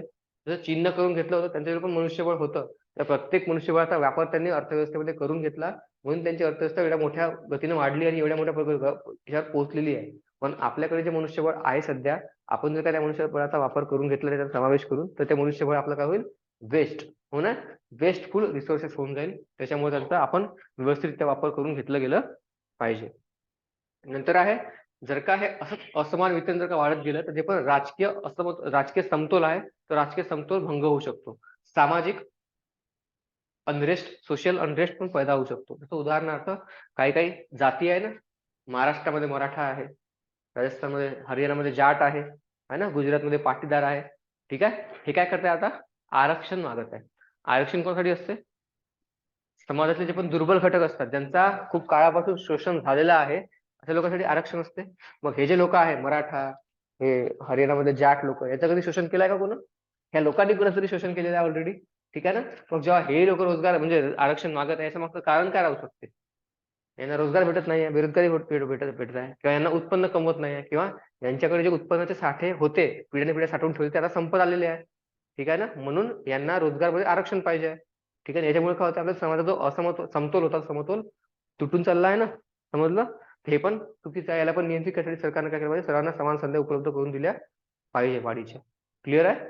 ठीक आहे. पुढचं आहे issues and challenges in the inclusive growth. आता हे सर्वसमावेशक वाढ करून घेण्यामध्ये सरकारपुढे कोणत्या कोणत्या समस्या आहे. ठीक आहे ना. सरकारनं एक कमिटी बसवली, त्या कमिटीनुसार सरकारनं सांगितलं की आमच्याकडे ह्या समस्यामुळे आम्ही सर्वसमावेशक वाढ करून घेऊ शकत नाही. पहिली गोष्ट तर लोकसंख्या एवढी मोठी आहे आपली, ओव्हर पॉप्युलेशन. प्रत्येक लोकसंख्येला प्रत्येक गोष्टीला अर्थव्यवस्थेचा समावेश करून घेणं हे होऊ शकत नाही, पॉसिबल होऊ शकत नाही. ठीक आहे ना. लोकसंख्या वाढीचा दर जो आहे तो रोजगार वाढीच्या दरापेक्षा कितीतरी पटीने जास्त आहे ना. उत्पन्न कमवणार किती किती उत्पन्न निर्मिती करू शकतो आपण, किती लोकांना रोजगार देऊ शकतो. ठीक आहे. म्हणून लोकसंख्या नियंत्रण करणं गरजेचं आहे आपल्याला. पॉप्युलेशन कंट्रोल, ओव्हर पॉप्युलेशन ही गरज आहे. नंतर आहे लो ऍग्रिकल्चरल ग्रोथ. ज्या क्षेत्रामध्ये सर्वात जास्त लोक आपले काम करताय त्या क्षेत्रामध्ये वाढ किती होत आहे प्रत्येक वर्षी? काहीच वाढ नाही होत आहे. 14% पण नाही होत आहे. 14% राहत आहे कॉन्ट्रीब्युशन. म्हणजे कृषी क्षेत्रामध्ये अपेक्षितरित्या वाढ होत नसल्यामुळं पण आपल्या देशामध्ये सर्वसमावेशक वाढ करून घेऊ शकण्यामध्ये समस्या उद्भवतात. ते जर का कृषी क्षेत्र आपलं चांगलं विकसित झालं असतं, तर आपण साहजिकच लोकांना आपल्या त्या क्षेत्रामध्ये पाठवू शकलो असतो, काम करून घेऊ शकलो असतो. पण ते क्षेत्र पण आपलं चांगलं विकसित झालेलं नाहीये. पुढचा आहे पॉवर्टी अँड इनइक्वॅलिटी, है ना. देशामध्ये दारिद्र्य आणि असमानता हे असे घटक आहे जे खूप जास्त प्रमाणामध्ये पसरले गेलेले आहे, है ना. आणि त्यामधून लोकांना बाहेर काढणं हे तेवढंच कठीण होत आहे. त्याच्यामुळे पण त्यांना रोजगारामध्ये पण समाविष्ट करून घेणं हे खूप कठीण होतं. कारण की साहजिक लोकांची मेंटॅलिटी आहे, जे पण बेरोजगार लोक आहेत त्यांचे 5-5, 6-6 मुलं होतात. मग त्यांचे 2-3 मुलं शिक्षण देऊ शकते, कोणाला शिक्षण देऊ शकत नाही. मग त्यांची पण मुलं पुन्हा बेरोजगार. समजलं, हे सायकल अशी चालू आहे. याच्यामुळे पण लोकांना आपल्याला त्याचा समाविष्ट करून घेणं हे कठीण आहे. नंतर आहे अनएम्प्लॉयमेंट, बेरोजगारी. जी वाढ होते आपल्या अर्थव्यवस्थेच्या वाढीमध्ये रोजगार निर्मिती होत नाहीये, त्याच्यामुळे पण त्यांचा सर्वसमावेशक वाढ आपण करून घेऊ शकत नाही. नंतर आहे एज्युकेशन. लोकांकडे शिक्षण नाही आहे. ज्या क्षेत्रामध्ये रोजगार आहे त्या क्षेत्राचं शिक्षण लोकांकडे नाही आहे. बेरोजगारी आहे त्याच्यामुळं. नंतर आहे हेल्थ. जे पण आरोग्य सुविधा असायला पाहिजे विकसित भारतामध्ये, त्या आरोग्य सुविधा विकसित नाही आहे. जे पण आपण काम करणारे लोक असतात, त्या काम करणाऱ्या लोकांचे कसं आहे, आरोग्य सर्वात चांगलं पाहिजे ना, तेव्हाच काम करू शकणार आहे. म्हणून आरोग्य क्षेत्र हे विकसित करणं किंवा त्याला स्ट्रेंथन करणं हे खूप गरजेचं आहे. भारतामध्ये जे पण आरोग्य क्षेत्र आहे एकदम मोठ्या मोठ्या ठिकाणीच विकसित आहे, संपूर्ण भारतभर विकसित नाही आहे. ठीक आहे ना. त्याच्यामध्ये पण कसं होतं, प्रायमरी सेक्टर म्हणजे बेसिक आपले जे हे पट्टी वगैरे करणं तेवढं ठीक आहे, पण मोठे उपचार प्रत्येक ठिकाणी होत नाही, त्याला मुख्य मुख्य शहरामध्येच यावं लागतं. ठीक आहे ना. म्हणून आरोग्य सुविधा पण आपण चांगल्या पद्धतीने विकसित करणं गरजेचं आहे. हे पण एक मोठं चॅलेंज आहे. ठीक आहे. नंतर आहे जेंडर इनइक्वॅलिटी. जेंडर इनइक्वॅलिटी म्हणजे लैंगिक विषमता. म्हणजे पुरुषांना प्राधान्य देणं, स्त्रियांना प्राधान्य न देणं, आहे ना. स्त्रियांसंबंधित समस्या, बालविवाह, आहे ना. नंतर स्त्री भ्रूण हत्या, माहित आहे, फिमेल फिटिसाइड. नंतर आहे जातीय विषमता. काही जातीच्या लोकांना खूप चांगलं ट्रीट केलं जाते, काही लोक जातीच्या लोकांना खूप वाईट ट्रीटमेंट दिली जाते. हे सर्व काय झालं, जेंडर इनइक्वॅलिटी, है ना. लैंगिक विषमता आहे. यामुळे पण काय होतं ना, सर्वांचा सारखा विकास होऊ शकत नाही, वाढ करून घेऊ शकत नाही आपण. काही काही लोकांची परिस्थिती राहते की जिथे पहिल्यांदा काहीच अधिकार नसतात. काही काही ठिकाणी प्रत्येकाची परिस्थिती वेगवेगळी राहत असते. ठीक आहे. नंतर आहे महिलांचा हस्तक्षेप आरोग्य क्षेत्रामध्ये पण कमी आहे, पार्टिसिपेशन. नंतर आहे राजकीय क्षेत्रामध्ये पण महिलांचा पार्टिसिपेशन खूप कमी आहे. किती महिला नेत्या आहे आपल्या, आहे ना. 9 ते 10% महिला आहे फक्त. आणि त्या 9 ते 10% पैकी जवळपास सर्वात महिला कोण असतात, नेत्याची पोरगी, नेत्याची बायको, नेत्याची बहीण, आहे ना. समजलं. म्हणजे जे सर्वसामान्य घरच्या महिला आहे, त्या महिला राजकीय क्षेत्रामध्ये कार्यरत नाही आहे. हे पण एक मोठी समस्या आहे महिलांच्या बाबतीमध्ये. ठीक आहे, प्रत्येक क्षेत्रामध्ये. नंतर आहे इतर कोणत्या कोणत्या समस्या आहे सर्वसमावेशक वाढीला समाविष्ट करून घेण्यामध्ये. सर्वात मोठी समस्या आहे करप्शन, आहे ना. हे त्यामध्ये आपण त्याला भ्रष्टाचार खूप जास्त आहे. नंतर आहे स्लो मुव्हिंग इकॉनॉमिक रिफॉर्म्स. म्हणजे आर्थिक क्षेत्रामध्ये जे बदल किंवा जे धोरणामध्ये बदल काय करायला पाहिजे सरकारनं, त्या बदलांची गती खूप कमी आहे. ठीक आहे ना. विदेशामध्ये कंपन्या खूप जास्त प्रमाणामध्ये उत्पन्न घेत चाललेलं आहे, कोणते कोणते क्षेत्र विकसित करत चाललेले आहे. पण आपल्या अर्थव्यवस्थेमध्ये बेसिक बेसिक गोष्टी अजून विकसित नाहीये, आहे ना. उत्पन्नाची जी पद्धत आपल्या अर्थव्यवस्थेमध्ये आहे, ती उत्पन्नाची पद्धत बाकीचे देश 50-50, 60-60 वर्षापूर्वीच उत्पन्न करून सोडून गेलेले आहे. समजलं. म्हणून उत्पन्नाच्या पद्धती आणि मार्केटचं अपडेटेशन आपल्याला करणं हे खूप जास्त गरजेचं आहे. ठीक आहे. नंतर आहे चिल्ड्रन लेबर, चाइल्ड लेबर, आहे ना. बालमजुरी संबंधित आपल्या अर्थव्यवस्थेमध्ये खूप जास्त समस्या आहे. जास्तीत जास्त प्रमाण पूर्ण जगामध्ये 7व्या की 8व्या नंबरवर आपला भारत आहे बालमजुरांची संख्या असताना. ठीक आहे. म्हणून बालमजुरांची संख्या पण कमी करणं हे आपलं तेवढंच उद्दिष्ट आहे. कारण की आपल्या संविधानिकरित्या हे बेकायदेशीर आहे बालमजुरांना रोजगार देणं. ठीक आहे. म्हणून ती पण समस्या खूप मोठी आहे. नंतर आहे डिस्क्रिमिनेशन अगेन बॅकवर्ड क्लासेस किंवा कास्ट. जे पण खालच्या जातीचे लोक आहेत त्यांच्यापर्यंत ते आपल्याला काय म्हणतो, विषमता आहे. ती विषमता अजून पण समाजामध्ये तशीच आहे. लोकांची विचारसरणी त्यांच्याबद्दल अजून पण चेंज झालेली नाही. आपण म्हणतो कारण की आपण प्रगत राज्यामध्ये राहतो, महाराष्ट्र प्रगत राज्य आहे. ते अप्रगत राज्यामध्ये जा, तुम्ही बिहारमध्ये जा, झारखंडमध्ये जा, युपी मध्ये जा, तिथं नाही आहे समानता, नाही. त्यांना खूप खराब ट्रीटमेंट दिली जाते, खूप वाईट वागणूक दिली जाते. ठीक आहे ना. नंतर आहे क्लिअर करणं इथपर्यंत. ठीक आहे. थांबायचं की कंटिन्यू करायचं. पुढे आहे मेजर्स टेकन टिल डेट. सरकारनं आतापर्यंत कोणते कोणते प्रयत्न केले आहे, कोणत्या कोणत्या योजना राबवल्या आहे, हे हे काय सर्वसमावेशक वाढ करून घ्यासाठी, है ना. पहिला हे लिहिलं का वरचं तुम्ही, चॅलेंजेस लिहिलं असेल ना. ठीक आहे. पुढचं आहे मेजर्स टेकन टिल डेट. म्हणजे आजपर्यंत सरकारनं कोणत्या कोणत्या उपाययोजना राबवल्या आहे सर्वांचा समावेश आपल्या अर्थव्यवस्थेमध्ये करून घ्यासाठी. सर्वात पहिली आहे सर्व शिक्षा अभियान, सर्वांना शिक्षा भेटली पाहिजे, शिक्षणावर सर्वांचा अधिकार आहे, शिक्षण मोफत आणि कंपल्सरी केलेलं आहे. कितवी ते कितवीचं? 1ली ते 8वी. वर्ष वयोगट 6 ते 14 वयोगटातील लोकांना शिक्षण कंपल्सरी केलेलं आहे. कशामार्फत येते मग ते शिक्षण? सर्व शिक्षा अभियानामार्फत. ठीक आहे ना. पुढचं आहे मिड डे मील योजना. जेही लोक 8वी पर्यंत शिकायला तर त्यांना दुपारचं जेवण भेटलं पाहिजे. 2 अंडे आणि काही प्रोटीन्स वगैरे भेटले पाहिजे, फळं वगैरे भेटले पाहिजे. ठीक आहे ना. Mid day meal scheme. नंतर आहे हाऊसिंग फॉर ऑल. जे लोक रस्त्यावर वगैरे झोपतात, झोपडपट्ट्यामध्ये राहतात, त्या लोकांना घरं बांधून द्यायचा पण प्रयत्न सरकारनं केला आहे. प्रधानमंत्री आवास योजना वगैरे राबवली आहे. राबवली आहे ना. ठीक आहे. लोकांना लोन भेटते, स्वस्तात पैसे भेटतात की घर बांधा तुम्ही. हे सर्व योजना सरकारनं राबवलेल्या आहे. नंतर आहे प्रधानमंत्री जन धन योजना. जास्तीत जास्त लोकांना आपलं बँकचं खातं खोललं पाहिजे या उद्दिष्टानं सरकारनं ही योजना राबवली होती. जेणेकरून काय होईल, जर का त्यांनी बँकेचं खातं खोललं तर सरकारला जे पण पैसे त्यांना ट्रान्सफर करायचे आहे ना अकाउंटमध्ये, डायरेक्ट त्यांच्या खात्यामध्ये जातील. त्यांना कोणाकडे जायची गरज नाही पडणार. म्हणून प्रत्येक व्यक्तीचं, गरीब व्यक्तीचं बँकेत खातं असणं हे खूप जास्त गरजेचं आहे. म्हणून सरकारने ही योजना काढली होती, प्रधानमंत्री जनधन योजना.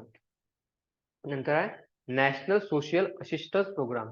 जे गट किंवा जे पण क्षेत्र आहे आपल्या देशाचे जे अविकसित आहे त्यांना सक्षमीकरण करणं, सोशल असिस्टन्स देणं, सामाजिक त्याला काय होतं पैसे वगैरे पुरवणं त्यांना सक्षमीकरण करण्यासाठी. ठीक आहे. हे पुढची योजना. नंतर आहे नॅशनल हेल्थ मिशन. आहे ना.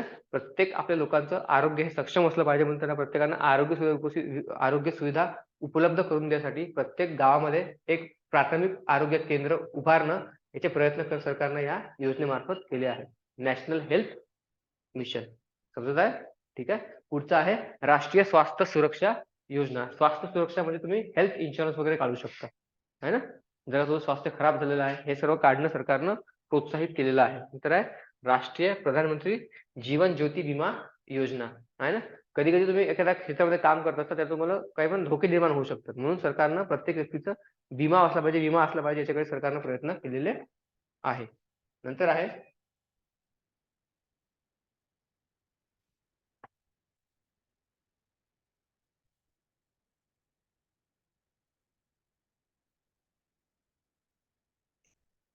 ठीक आहे.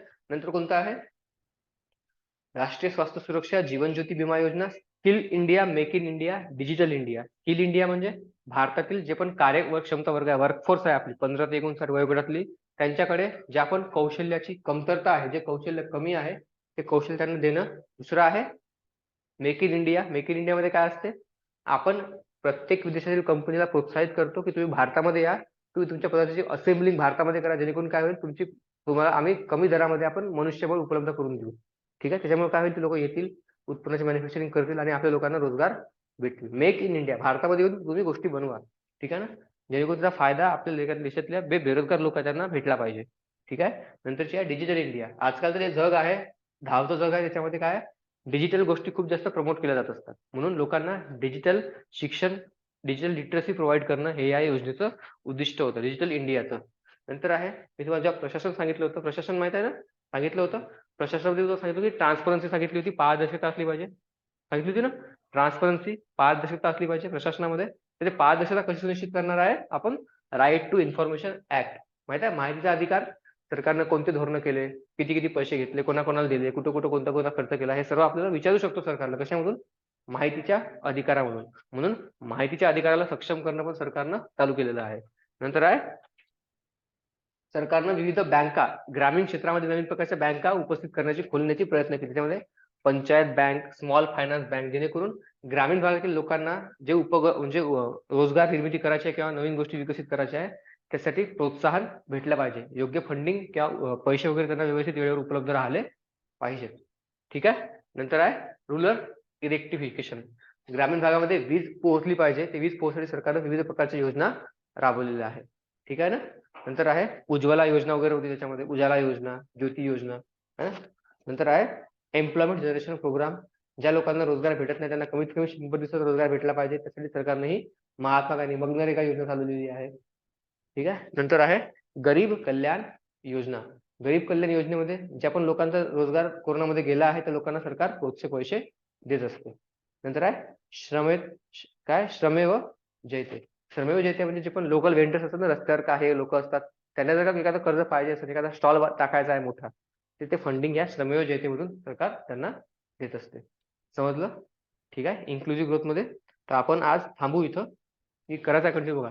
आता आहे सजेशन, म्हणजे जे पण समस्या होत्या आपल्या सहसमावेशक वाढीमधल्या समस्या दूर कशा करू शकतो आपण, आहे ना. त्यासाठी शिफारसी कोणत्या कोणत्या आहे ते पाहायचं आहे ना. Strategies to implementation of inclusive growth stronger करण्यासाठी संपते हा टॉपिक, म्हणजे एकच टॉपिक आपला राहता याच्यातला. आता आपण हे जे समस्या होत्या त्या समस्या दूर करण्यामध्ये काय काय करू शकतो, ठीक आहे. हे आपण उद्याच्या क्लासमध्ये डिस्कस करू. समजलं काय बरं. नंतर आपला हा तिसरा टॉपिक होईल गव्हर्नमेंट बजेटिंग.